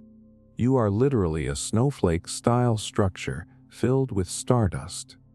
You are a walking pattern of repetition, pretending to be separate from the universe that designed you. The deeper you zoom in, and the further you zoom out, the more the shapes begin to match. Your brain loves this kind of structure for a reason. There is a psychological principle called pattern recognition that kept your ancestors alive. The human mind is designed to search for repeating shapes because patterns meant safety, food, water, and danger. When your brain sees similar structures in different places, it lights up with familiarity. It feels like truth. It feels like home. That is why looking at a snowflake under a microscope feels calming, and looking at a galaxy feels humbling in the same exact way. The shock comes when you realize this might not be just beauty. It might be a blueprint.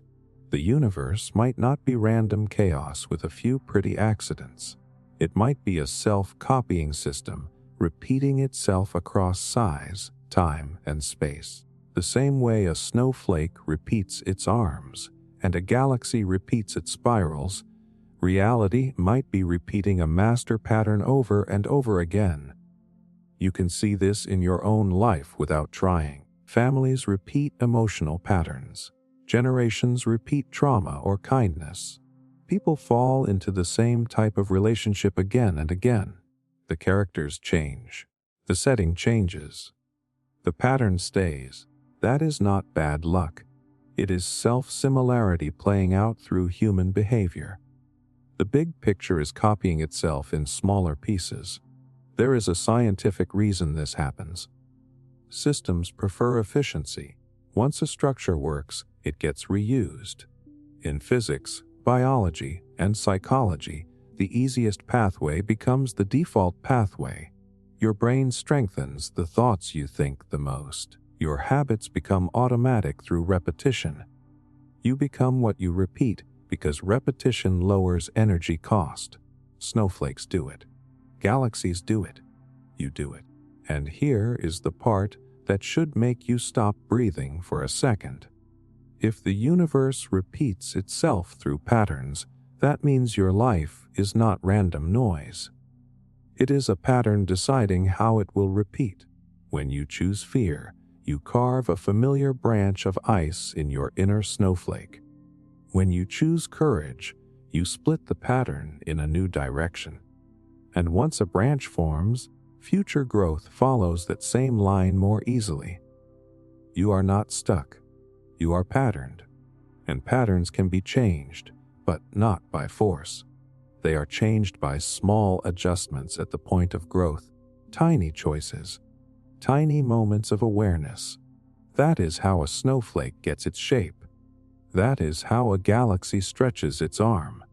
That is how a person becomes something new without shattering who they were. The most haunting part is this. There may be no clear line between the tiny and the massive. The same rules might build both. The same invisible logic might be shaping crystals in cold clouds and star systems in deep space and thoughts inside your mind. You are not separate from the snowflake. You are not separate from the galaxy. You are made from the same repeating intelligence. Once you truly feel that, you stop feeling like a random accident. You start feeling like a pattern waking up to itself. And that realization is quiet, terrifying, and beautiful all at once.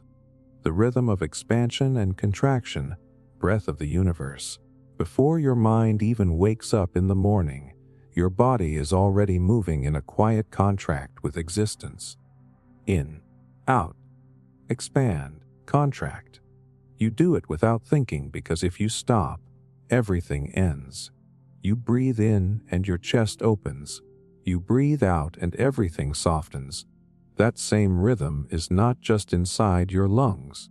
It is written into the behavior of the entire universe. The terrifying part is that nothing stays still. Not atoms, not stars, not galaxies. Space itself stretches. Scientists call this cosmic expansion, where the distance between galaxies keeps growing like the universe is inhaling. But long before that concept existed, nature was already showing you the pattern. Tides rise and fall. Seasons warm and cool. Hearts beat and rest.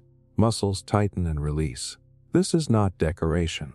This is architecture. Reality is built on movement between opposites, not on permanent states. Here is the shock. Too much expansion destroys things. Too much contraction suffocates them. A lung that only inhales bursts. A lung that only exhales collapses. The universe follows the same rule. Constant expansion without balance would rip structure apart. Endless contraction would crush everything back into nothing. Life exists only in the oscillation, the back and forth that feels so natural you almost never question it. Your nervous system runs on this exact law. When you feel stress, your sympathetic system activates and pushes you into expansion mode. Heart rate up, muscles tight, breath shallow. You are ready to run or fight. When you feel safe, your parasympathetic system activates and pulls you into contraction mode. Heart rate down, muscles soften, digestion turns back on. Healing begins. You cannot live in just one state without breaking. You are designed to swing. That is why people burn out. Not because they are weak, but because they try to live forever in expansion. Forever pushing. Forever growing. Forever producing. Never softening, never releasing. And eventually the body rebels. Anxiety, fatigue, depression, numbness. These are not character flaws. They are biological alarms telling you that you forgot how to contract. People fear contraction because it looks like failure from the outside. Stillness looks like laziness. Slowing down looks like weakness. Pulling back looks like giving up. But the truth is darker and more honest. Without contraction, there is no structure. Without rest, there is no strength. Without winter, there is no spring. Even the most powerful animals sleep for hours every day because expansion without contraction is just a slow form of self-destruction. The universe itself may be breathing. Some theories in cosmology suggest that after expanding for a very long time, the universe could eventually slow, stop, and begin to contract. A cosmic exhale, a return inward. Not proven, not fully understood, but the idea exists because it matches the pattern seen everywhere else. Systems do not only grow, they pulse. Now think about your own life. You have times when you feel wide open with energy, ambition, confidence, vision. Then there are times when you feel pulled inward, tired, reflective, withdrawn. People tell you to fix that second part, to avoid it, to fight it. But what if that cycle is not something to repair? What if it is the exact rhythm you are meant to follow? Creativity works this way. You collect ideas and energy. That is expansion. Then you go quiet and let them mix. That is contraction. Relationships work this way. You lean in, you lean back, you connect, you retreat. Wisdom works this way. You experience the world, then you pull back to understand it. Every meaningful process follows this tide. The scariest realization is that resistance creates suffering. When you fight expansion, you feel stuck. When you fight contraction, you feel ashamed.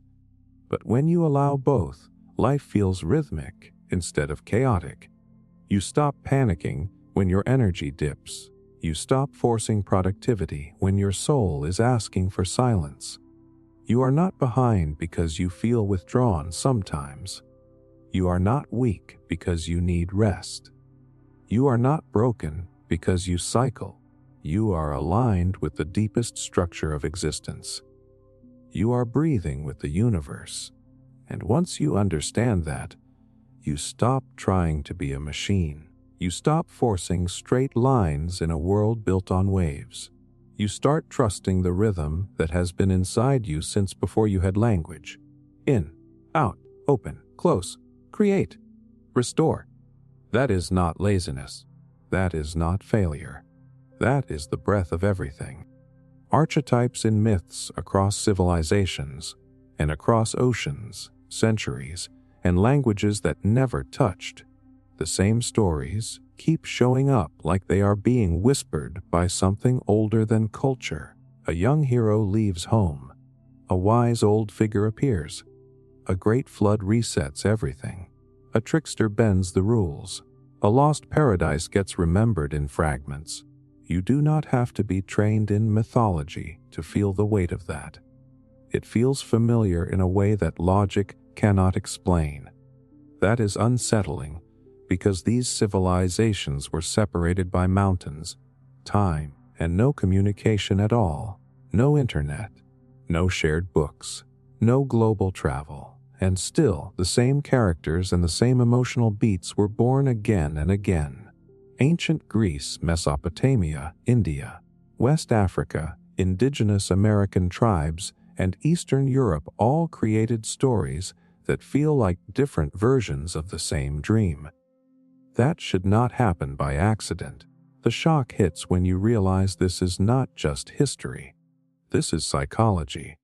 Human minds come preloaded with archetypes, deep universal patterns of character and meaning that Carl Jung described through the idea of the collective unconscious. The brain does not start as a blank slate. It comes wired with symbolic blueprints. The hero is not just a character, it is a role your mind understands before you even have words. The mother figure, the shadow, the mentor, the dragon, the sacrifice. These are emotional circuits, not just stories. And that is why these myths feel so real even now. When you watch a modern movie, read a book, or play a game, your body reacts as if it recognizes something ancient.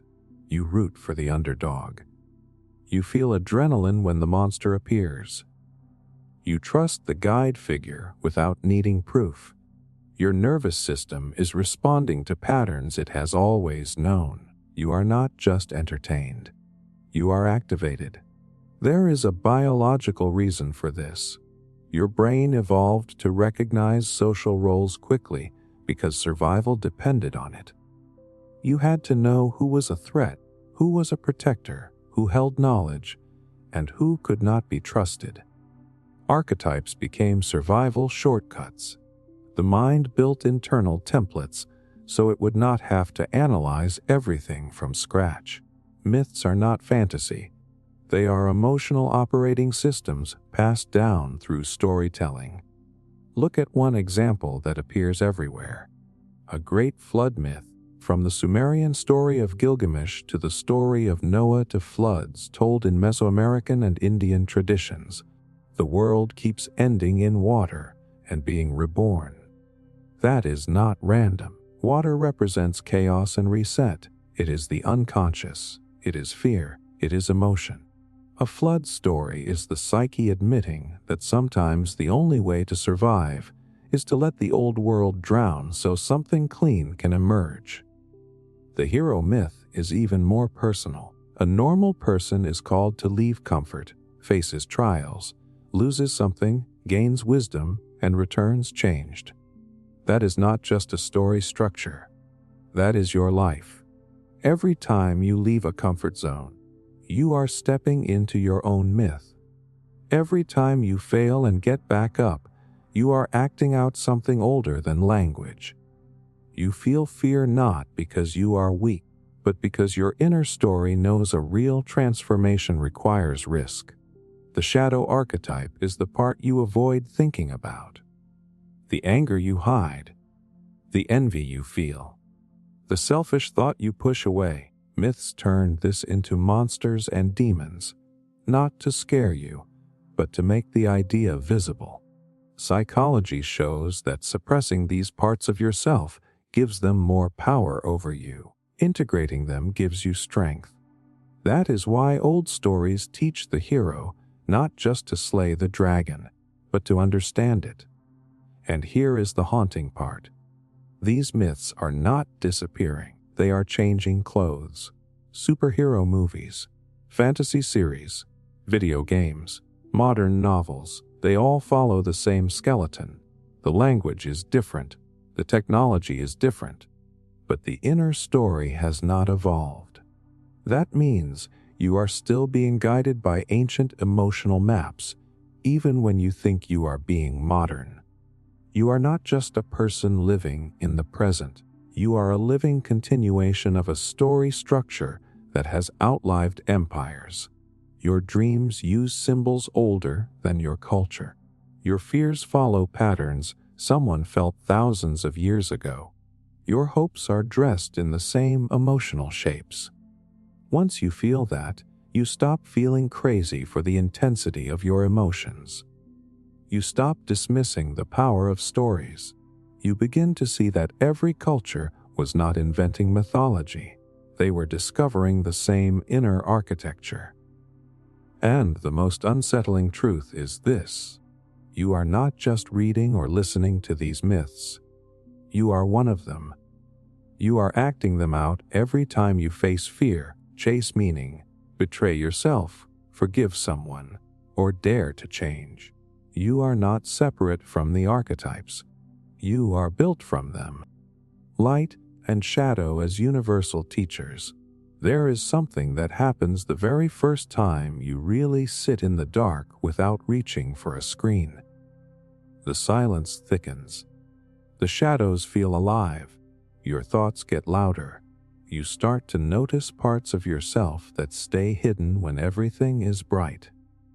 That moment is not weakness. That is the beginning of understanding one of the oldest teachers in existence.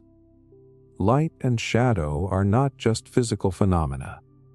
They are psychological forces. Brightness shows you what is easy to see. Darkness reveals what you were avoiding. Sunlight makes things visible on the outside. Shadow pulls your attention inward.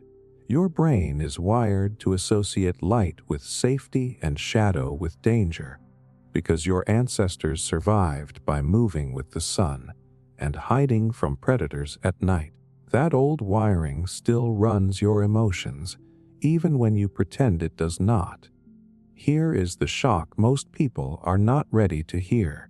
You learn more about yourself in darkness than in light. When life is bright and easy, you perform. You smile, you function, you fit in. But when everything goes quiet and heavy, your real thoughts rise to the surface. Regret, fear, desire, truth. Shadow time strips away the roles you play and shows you the parts you buried to survive. This is not just poetry. Your brain literally behaves differently in low light and quiet. It shifts away from outward sensory processing and activates internal networks. This is when memory, imagination, and self-reflection become stronger. Darkness reduces external noise, so your inner world becomes impossible to ignore.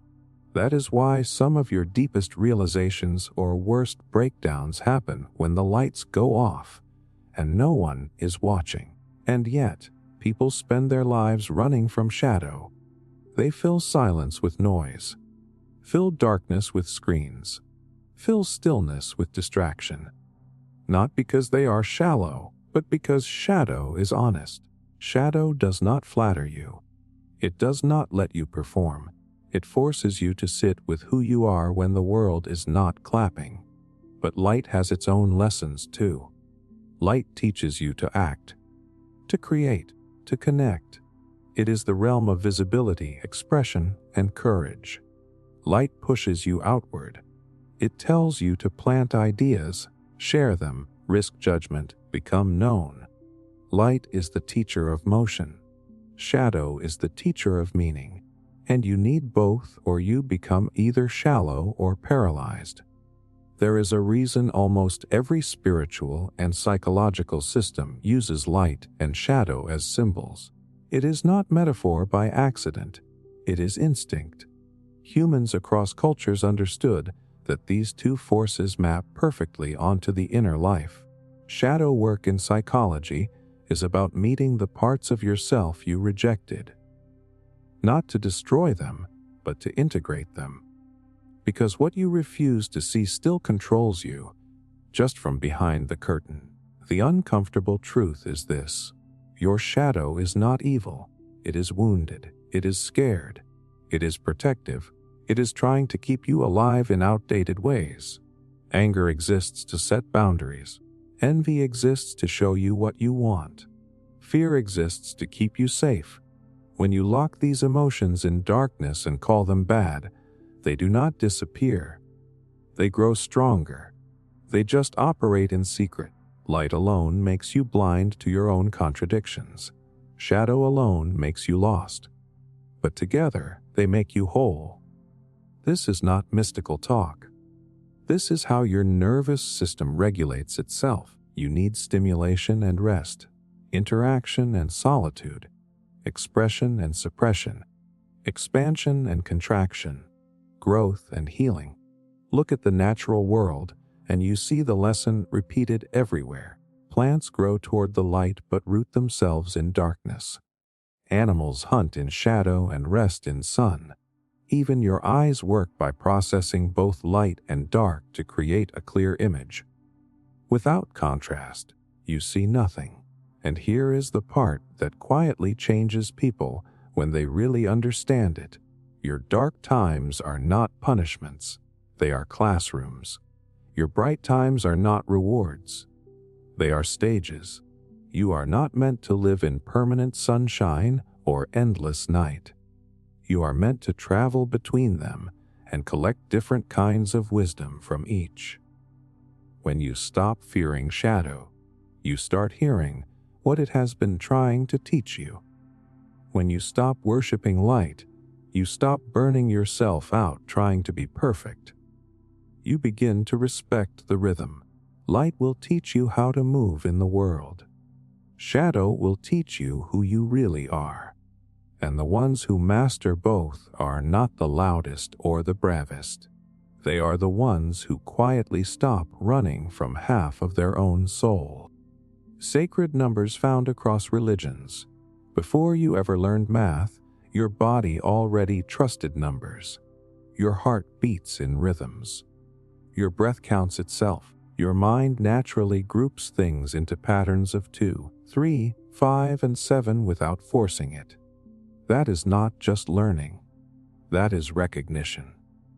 Certain numbers feel older than language, like they were waiting inside you before you had words for them.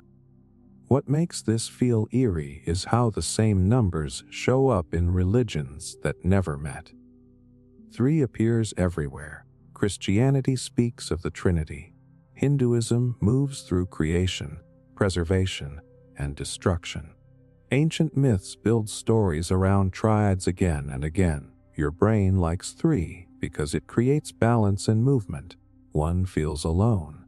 2 feels divided. 3 feels complete. Psychologically, your mind experiences 3 as the smallest number that can tell a story with a beginning, middle, and end. Then there is 7. 7 days of creation.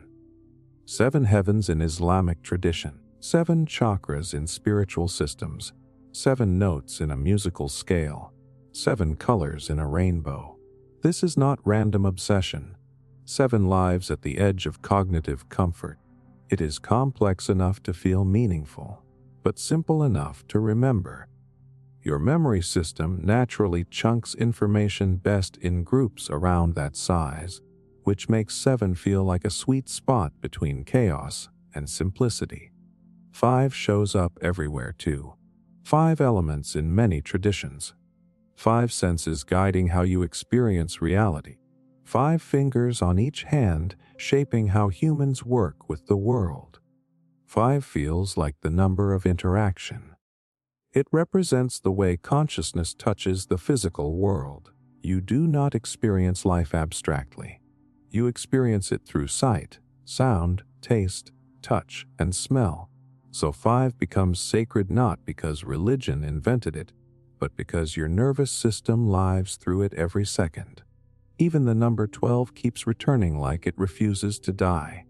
12 zodiac signs, 12 months in a year, 12 tribes, 12 disciples.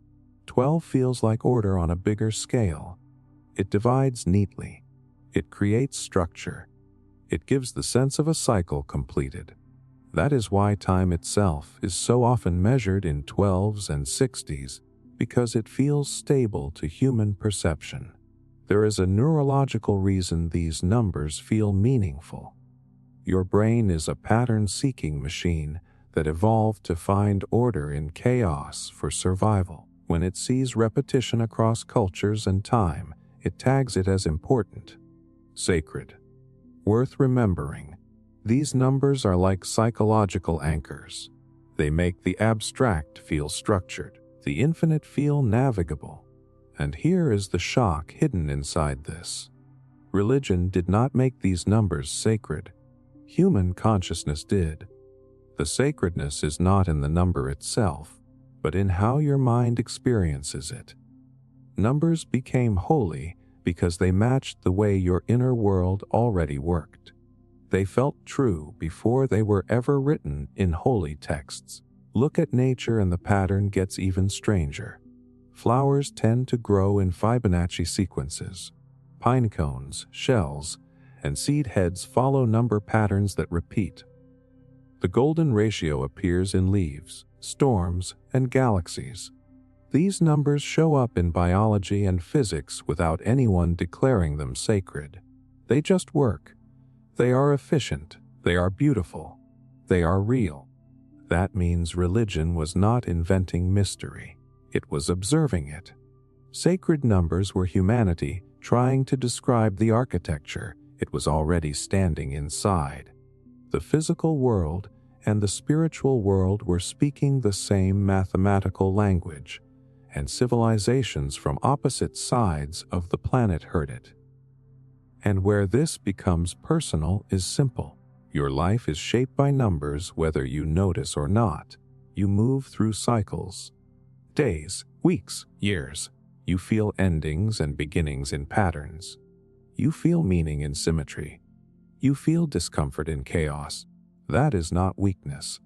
That is your mind trying to live inside a universe that runs on hidden counting. You are not crazy for feeling like certain numbers carry weight. You are responding to patterns older than culture, older than scripture, older than any book.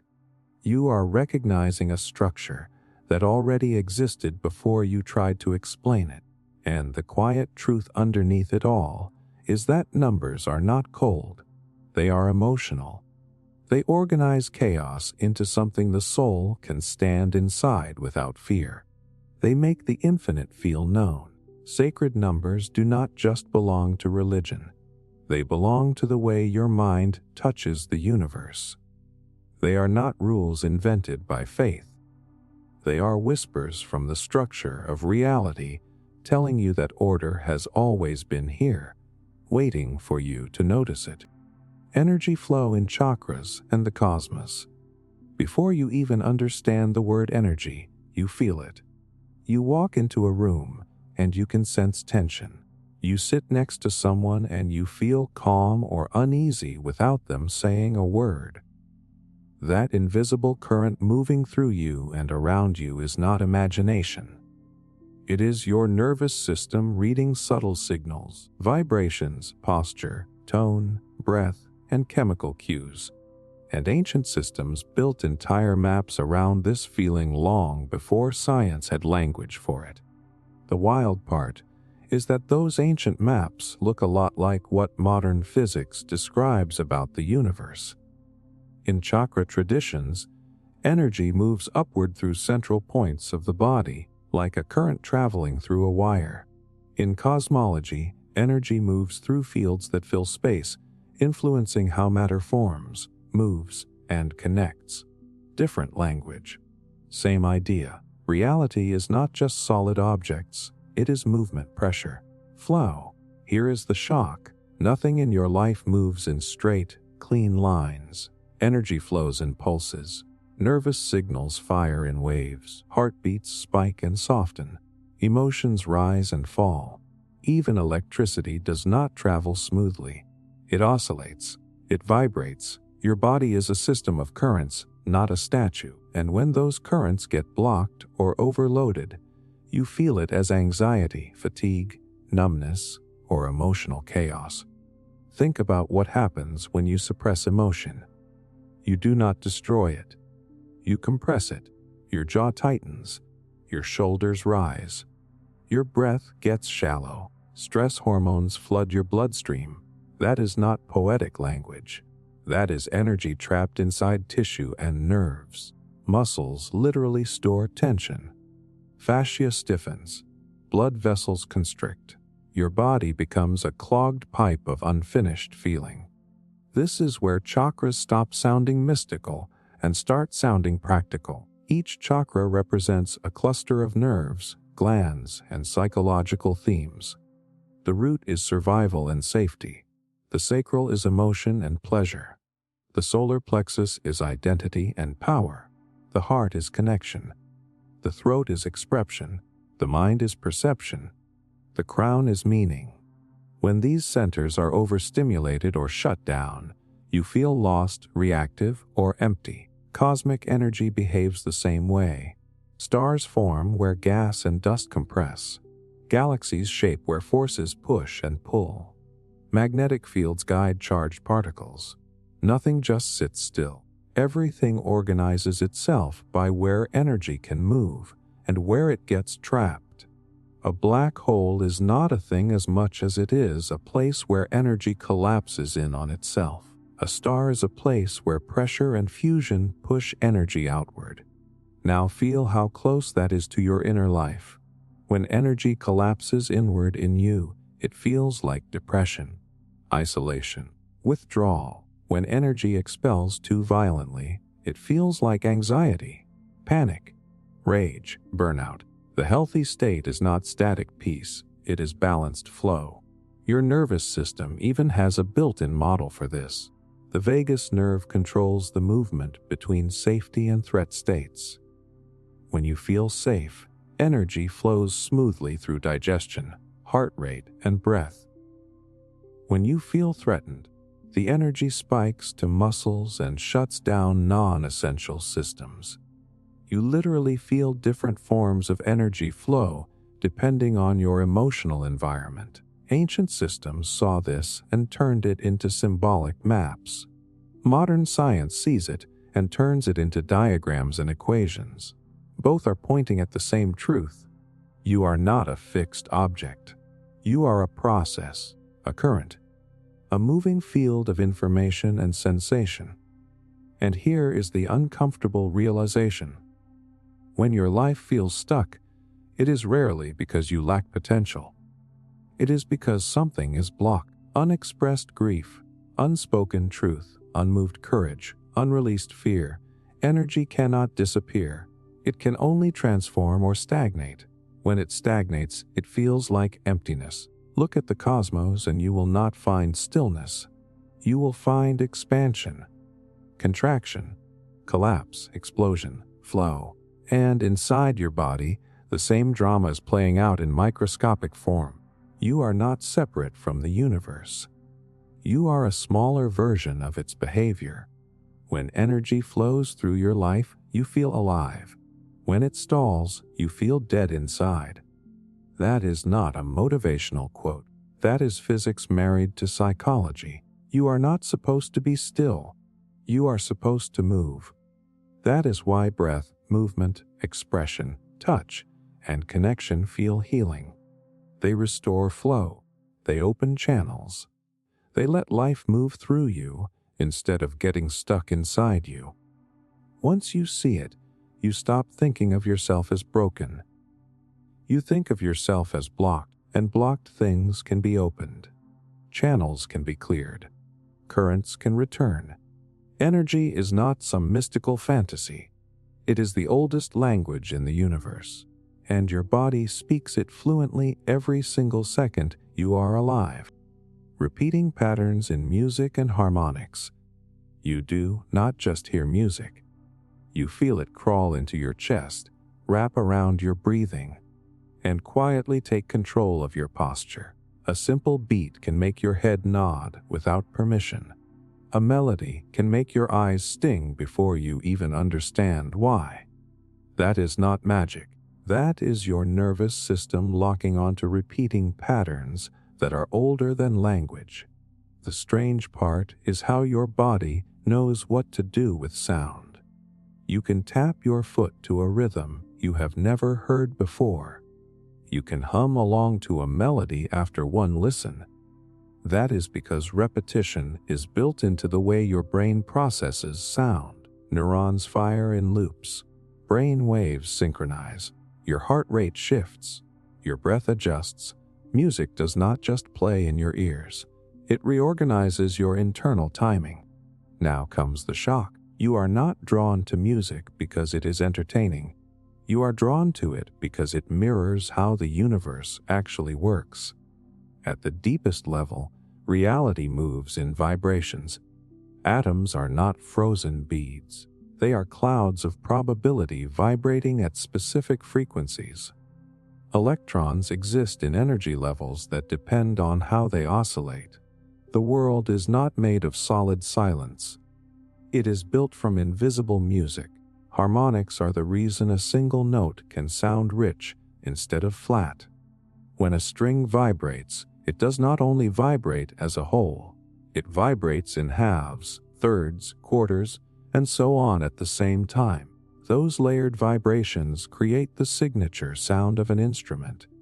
That means every pure tone is actually a stack of repeated patterns inside itself. Music is fractal, self-repeating, self-building, and you live inside that kind of structure every day. Your heartbeat is rhythmic. Your walking has tempo.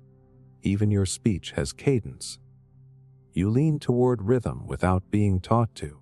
Your nervous system searches for predictable patterns because predictability feels like safety. When your brain can lock onto a beat, it lowers anxiety and increases focus because it feels like order has been restored. There is a scientific reason for that. The brain uses neural entrainment, where electrical activity in your brain synchronizes with external rhythms. That is why slow music can calm you down and fast music can energize you. Your inner electrical patterns literally align with what you hear. You are tuning yourself like an instrument without realizing it. Now think about this in a bigger way. Planets move in orbits. Waves crash in cycles. Seasons repeat. The universe itself hums with background radiation, a low-level echo of the Big Bang still vibrating through space. Everything that exists has a natural frequency. You are not living in a silent universe. You are living in a vibrating one. This is why silence never feels truly silent. There is always a hum, a buzz, a subtle ring. That is your awareness catching fragments of the ever-present vibration of existence. You do not notice it consciously most of the time, but your body does. You are bathing in harmonics constantly, and here is the uncomfortable truth. When your life feels chaotic, what you are really feeling is dissonance. Your inner rhythms and the external rhythms do not match. You wake up when your body wants to sleep. You rush when your body wants to slow down. You talk when your body wants silence. That creates noise inside you that feels like stress, confusion, and burnout. Music feels healing because it reintroduces order. It gives your nervous system a rail to hang on to, a tempo, a pulse, a predictable return point. That is not just art. That is neurological repair. Sound becomes structure. You are not broken when a song makes you cry. You are not childish when a beat makes you move. You are responding to a law of reality that predates thought. Repetition creates stability. Rhythm creates safety. Harmony creates connection. And here is the part that most people never consider. Your choices create rhythms too. Your habits create beats. Your thoughts loop like melodies. You live inside a song you are writing without hearing it clearly. The question is not whether your life has a rhythm. It is whether that rhythm is chaotic or coherent. Once you feel this, you stop seeing music as entertainment. You start seeing it as evidence that the universe runs on repeated pulses, cycles, and vibrations. Evidence that you are not separate from that motion. You were never meant to live in static silence. You were meant to vibrate, resonate, and return. Over and over again. Collective consciousness and shared symbols. You can walk into a room full of strangers and somehow feel the mood without anyone saying a single word. You notice tension before conflict ever shows up. You feel warmth before someone even smiles. That is not imagination. That is you tapping into something invisible that humans have shared long before language had a name for it. What makes this eerie is how often people across the world create the same symbols without ever meeting. The circle as wholeness, the spiral as growth, the tree as life, the serpent as renewal, the eye as awareness.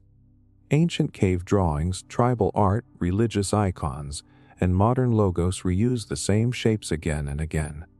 Different cultures, same visual language. That should not be possible if the human mind was only shaped by environment. The shock is that science actually agrees with this more than people think. There is a concept called collective unconscious that describes shared mental patterns passed down through evolution.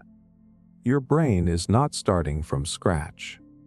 It comes with templates. These templates are survival-based maps of reality.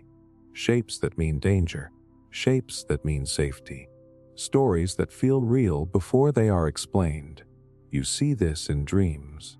People across continents dream of falling, flying, being chased, or being late. Children who have never met share similar nightmare themes. That is not culture. That is biology and psychology overlapping. Your brain inherited deep symbolic structures because your ancestors who recognized certain patterns survived more often. Now bring in collective consciousness. When large groups of people focus on the same idea, emotion, or image, it becomes stronger in the shared mental space. This is not mystical thinking. It is observable in behavior. Panic spreads through crowds. Laughter spreads through a room. Fear spreads faster than facts. These are emotional networks sensing up in real time. Your brain contains mirror neurons, which fire when you perform an action and when you see someone else perform that same action. This is why yawns are contagious. Smiles spread. Sadness moves through a group. You literally experience other people inside your own nervous system. You are wired to sync. Symbols are the language of that shared space. A flag can make grown adults cry. A cross can bring comfort. A star can represent hope. A skull can signal danger. These are not just drawings. They are emotional shortcuts that plug directly into the shared circuitry of the human mind. Look at modern examples. A simple hashtag can move millions of people into action. A viral image can change public emotion overnight. A meme can communicate an entire emotional state without words. That is collective consciousness operating in real time. Information does not just travel. Emotion travels. And here is the part that feels personal. You are not as alone in your mind as you feel. Your fears are not unique. Your shame has been felt before. Your hope is shared by strangers you will never meet. You are plugged into something larger than your conscious thought. You both influence it and are shaped by it without permission.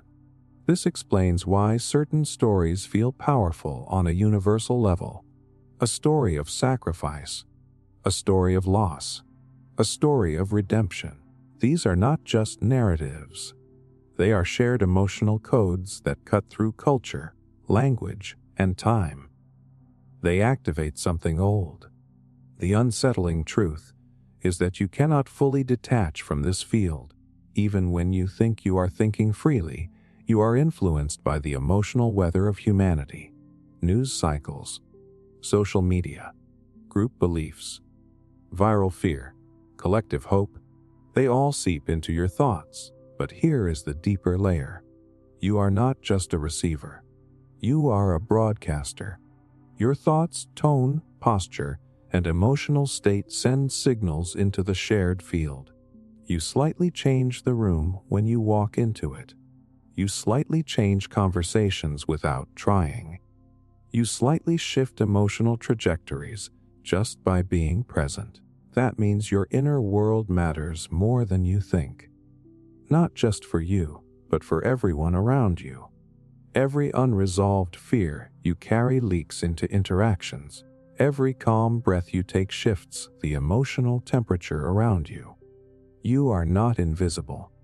Once you see this, you stop treating your mind as a private space.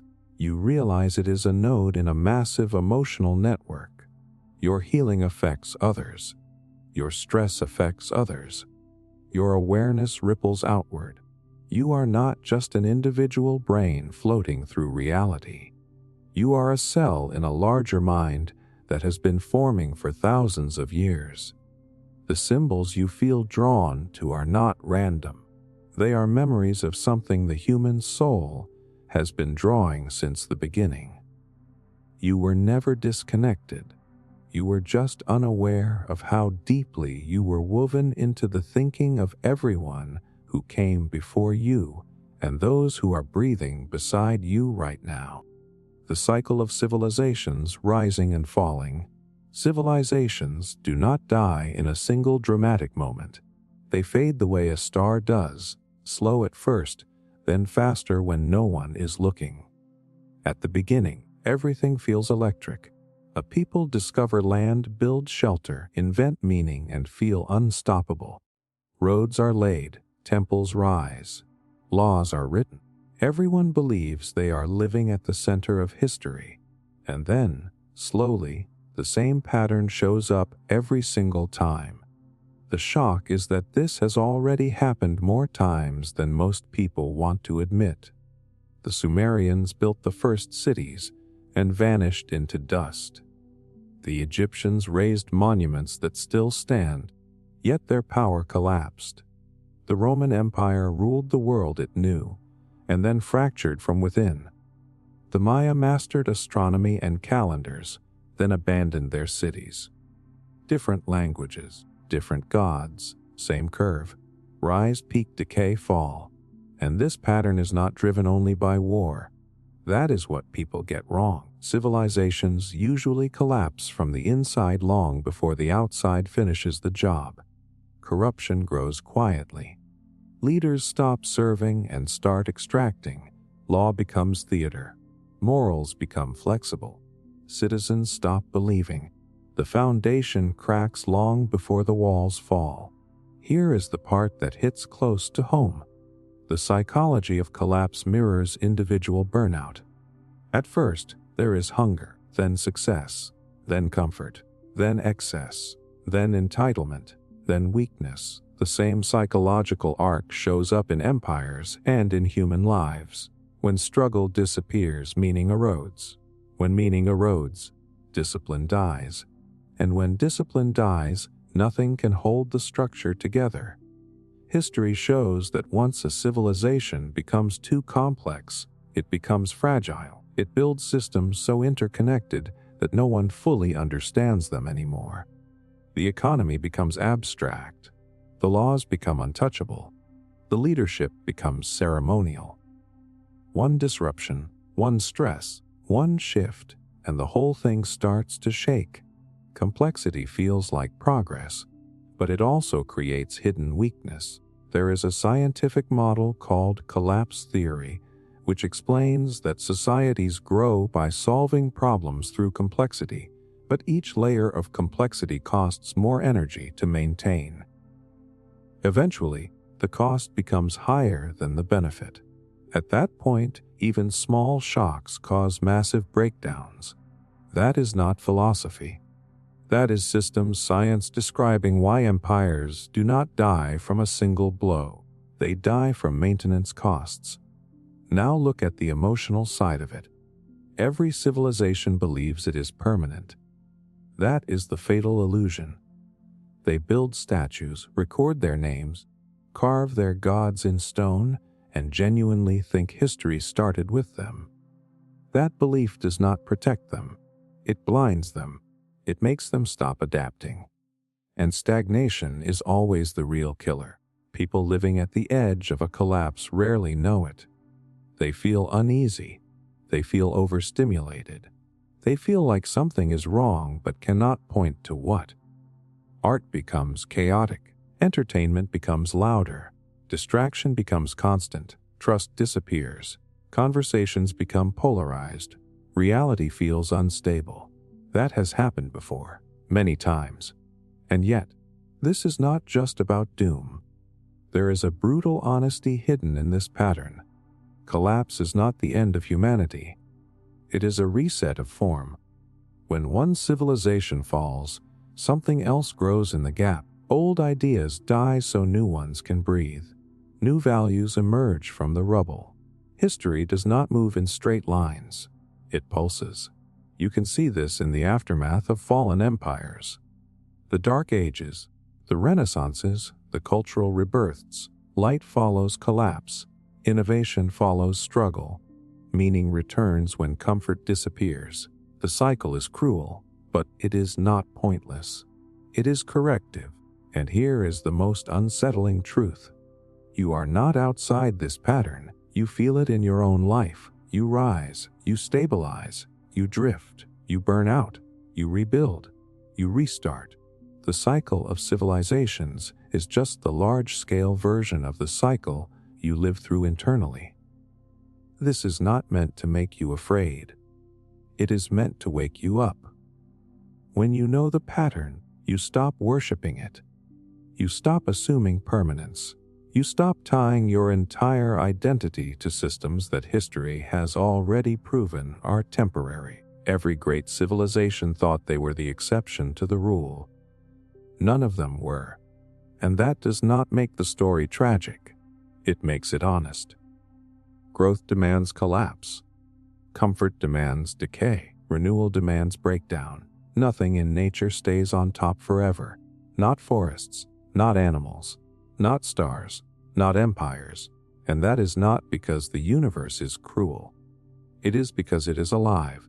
Once you see the pattern, you stop fearing the fall as much as you fear being asleep while it is happening. You start valuing adaptability instead of dominance. Awareness instead of arrogance. Civilizations rise and fall. That is not failure. That is the cycle of power learning humility again and again. Mirror neurons and human reflection. You do not actually experience other people from the outside. Not fully.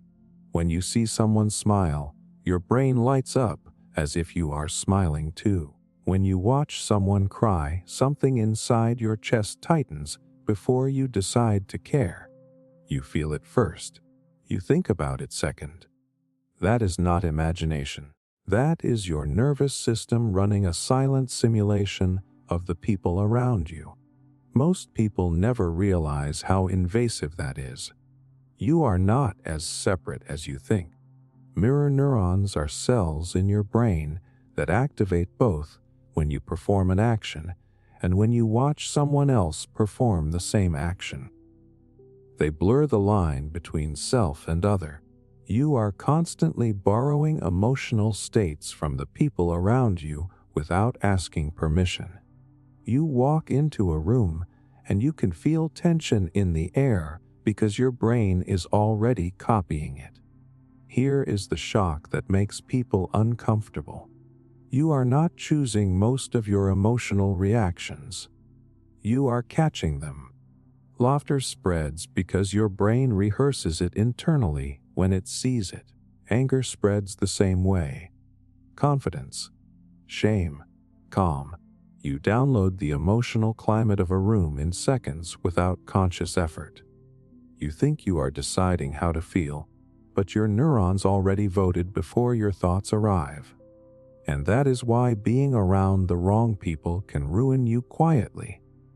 You do not argue with their darkness. You absorb it. If you spend time with bitter people, your mind starts to rehearse bitterness. If you stay around anxious people, your body learns anxiety as if it belongs to you. This is not weakness. This is biology. Your brain evolved this way to help you survive in tribes. If your group was afraid, you needed to feel it instantly to react fast enough to live.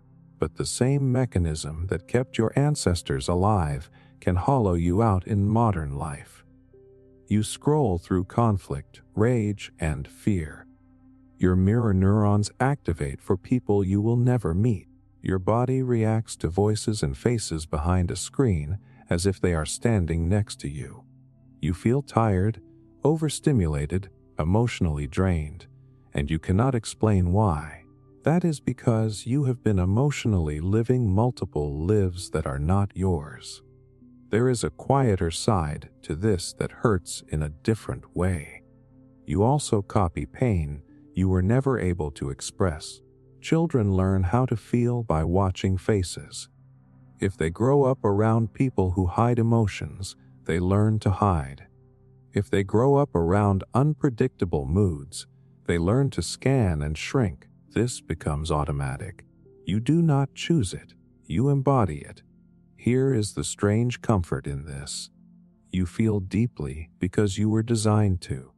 You absorb energy because you are wired for connection. You reflect others because survival once depended on shared emotion. Empathy is not a personality trait. It is a neurological reflex. You are a social mirror before you are an individual thinker. The part that can change everything is this. You can choose which reflections you stand in front of. You cannot turn off mirror neurons, but you can aim them. You can be around people who feel steady, honest, grounded. You can feed your mind faces that reflect courage instead of chaos, and just being near them rewires patterns inside you. This is not motivational. This is neuroplasticity. The brain reshapes itself based on repeated experience. The more often a neural pathway fires, the stronger it becomes. That means you are not trapped by what you absorbed in the past. You can become someone new by changing what you repeatedly witness. The mirror changes when the room changes. And there is another terrifying layer. Other people are mirroring you too. Your mood leaks. Your energy infects. Your silence speaks. People around you feel what you feel without knowing why.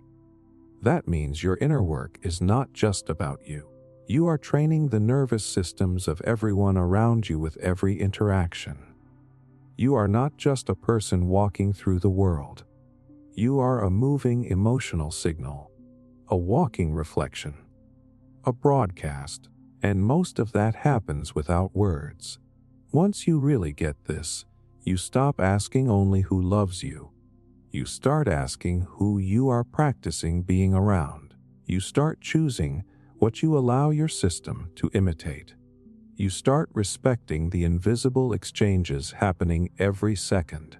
Because in the end, you are not alone inside your own mind. You are a mirror in a world full of mirrors. And every reflection is shaping you while you shape them right back. Nesting patterns, Russian dolls in nature. Picture this without trying too hard.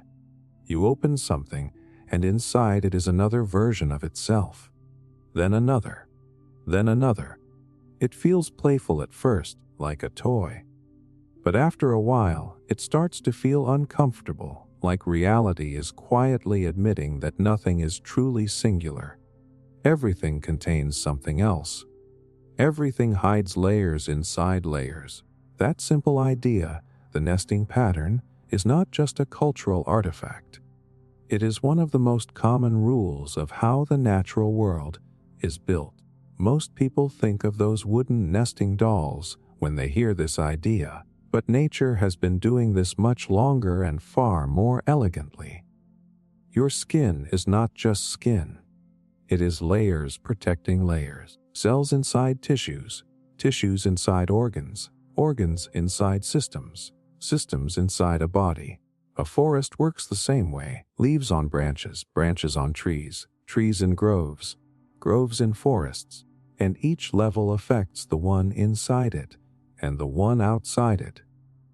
Here is the part that quietly shakes you. You are not as close to the surface of yourself as you think. You assume your thoughts are the deepest part of you. They are not. Under thoughts are emotions. Under emotions are instincts. Under instincts are survival codes that were written long before you were born. You are a nesting doll of identities and impulses stacked inside each other, and most of your life is lived without seeing the inner layers. There is a psychological mechanism behind this. Your mind works in hierarchical layers. The brain builds from primitive structures that control breathing, heart rate, and fear. Then emotional centers develop. Then logical thinking sits on top. You are not a single unified voice in your head. You are a stack of systems, each one older and more powerful than the one above it. When you feel overwhelmed for no clear reason, it is usually a deeper layer reacting before your thinking mind catches up. Nature shows this pattern in terrifying clarity. A storm cloud contains swirling cells of wind within larger clouds, which exist inside larger weather systems. A river contains currents within currents. Your lungs contain branching airways within branching airways. Even atoms have smaller particles inside them, and those particles are made of even stranger layers. The deeper science goes, the more structure appears, not emptiness. Nesting. This changes the way you see control. You think you control your life from the outside layer, your plans, your schedules, your goals. But the deeper dolls are quietly deciding things for you. Old fears, childhood patterns, instincts of belonging and safety. They whisper into your choices. That is why logic sometimes feels powerless when emotions take over. You are not broken. You are layered. And here is the uncomfortable truth. You cannot rip the dolls apart to find peace. Most people try. They try to eliminate fear, kill weakness, silence emotion. But nature does not work by removing layers. It works by arranging them. Each layer has a role. Each inner doll is not your enemy. It is a guardian that learned its job in a harsher time. Even growth follows this design. You do not evolve by becoming something completely new overnight. You evolve by opening one layer gently, learning from what is inside, and reorganizing the structure. That is why real healing feels slow. You are not changing one surface. You are rearranging an entire set of stacked identities. You see nesting patterns in time as well. A day contains morning, afternoon, night. A year contains seasons. A life contains phases. Childhood, adolescence, adulthood, old age. Each phase holds smaller phases inside it. You are not moving in straight lines. You are unfolding. What makes this both comforting and unsettling is that there may be no final layer. You might never reach the last doll. There may always be another self inside you that you have not met yet. Another level of understanding, another layer of fear, another hidden strength. That means you are not shallow. You are endlessly structured. Once you start seeing this pattern, you cannot stop noticing it. Cities inside countries, rooms inside buildings, thoughts inside minds, cells inside organs. You stop looking at life as flat. You start seeing depth everywhere. And the strange calm comes when you accept this. You do not have to be a single, clean, simple version of yourself. You are allowed to be layered. You are allowed to hold contradictions in different inner rooms. You are allowed to grow not by destruction, but by rearrangement. Because that is how nature builds everything that lasts, not as a single shell, but as a series of hidden selves, each one protecting and shaping the next. Eternal return, Nietzsche's cosmic idea. Imagine this not as philosophy, but as a punch to the chest. What if every single moment of your life has already happened before, and will happen again, not metaphorically, not symbolically, literally? Every breath, every mistake, every laugh, every regret, every late night thought in the dark, on repeat forever. That idea does not feel intellectual. It feels like it breaks something open inside you. This is the idea of eternal return from Friedrich Nietzsche, and it is not meant to comfort you. It is meant to test you. The question is brutal in its simplicity. If a cosmic force told you that you would live this exact life again and again for eternity, would you curse it or would you embrace it? Not a better version of your life, not a cleaner version. This one, exactly as it is. Here is the shock in why this idea hits so hard. Your brain is built to avoid pain and chase relief. You move through life assuming that moments are temporary, that bad days will end, that mistakes are one-time events. Eternal return rips that safety away. It forces you to look at your routine and ask if you would be able to survive it forever, not someday, not in a fantasy version of yourself, right now. And yet, buried inside this terrifying thought is a strange form of validation. You already live as if this mattered. You already replay moments in your mind, embarrassments, missed chances, things you wish you said. In psychology, this mental looping is called rumination, and it is the mind trying to rewrite what it cannot change. Eternal return takes that natural human habit and stretches it to an infinite scale.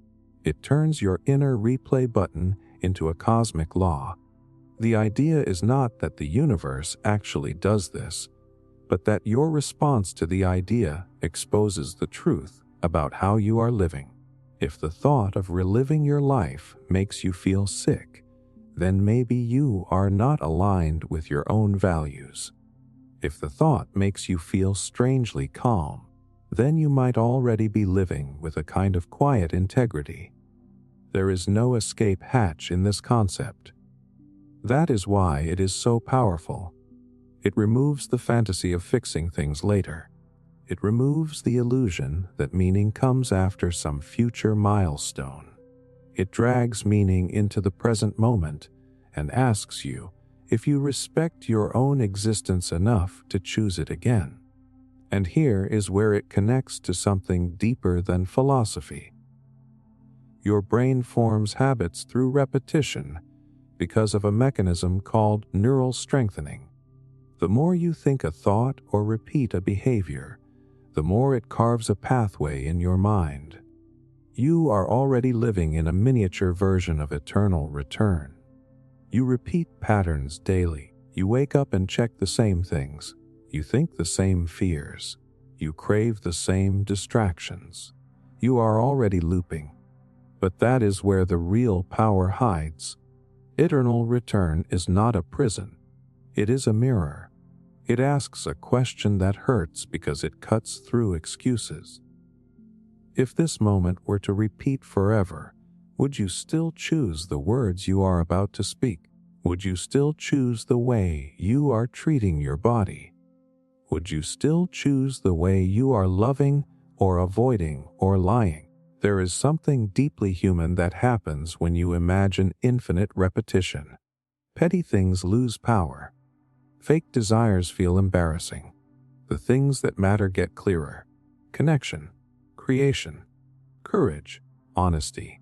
The idea is not to terrify you, it is to wake you up, and there is a silence at the core of this idea that people rarely talk about. Eternal return does not promise reward, it does not promise punishment. There is no cosmic scoreboard. There is only you again and again, facing the same moments. That strips away performance. There is no audience, only integrity. You do not have to believe this is literally true to be affected by it. That is the genius of it. It works as a psychological weapon against wasted time and unconscious living. It forces you to confront whether your life feels like something you would willingly relive or something you are desperately trying to escape. And then comes the quiet revelation.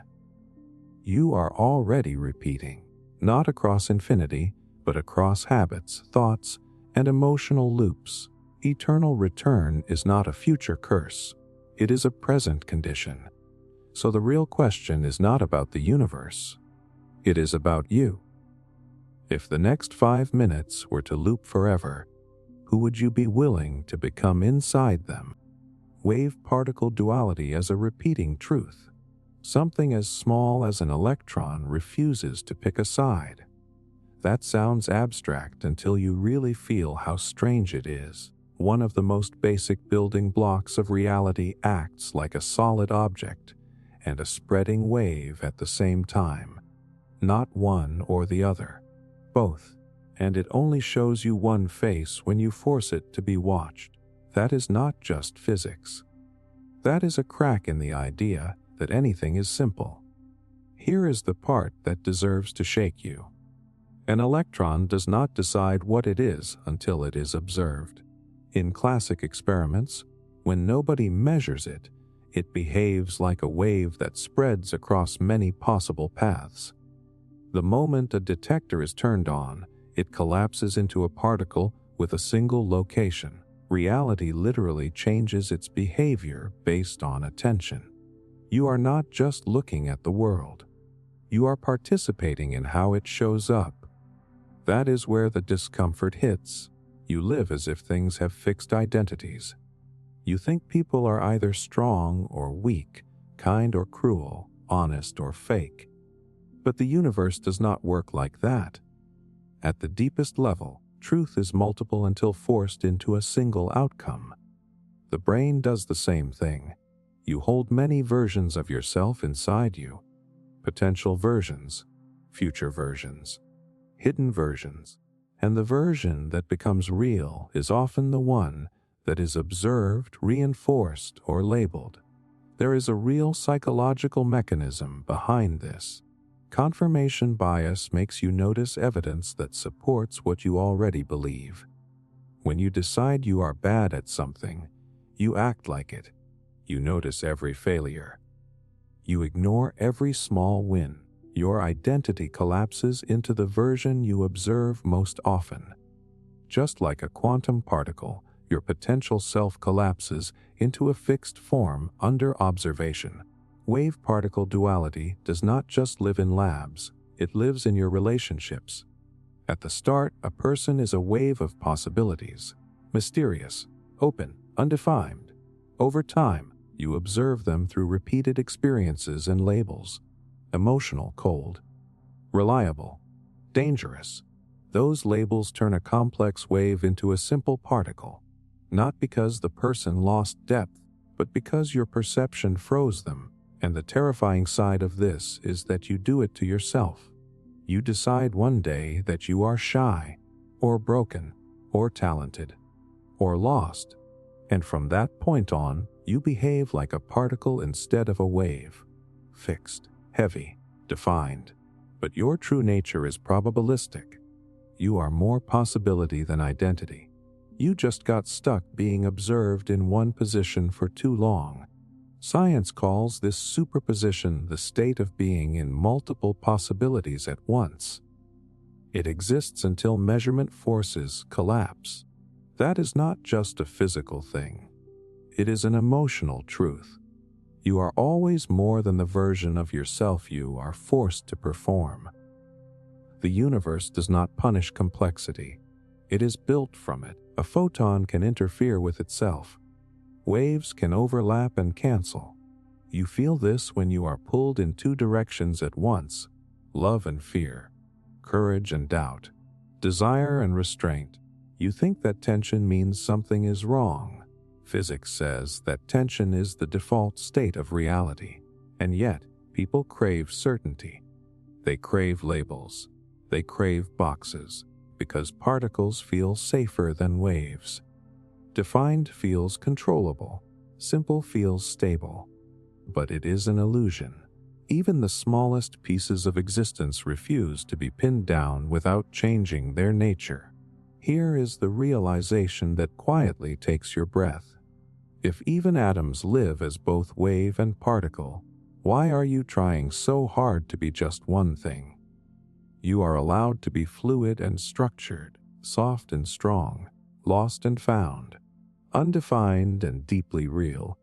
You are allowed to exist as potential without collapsing.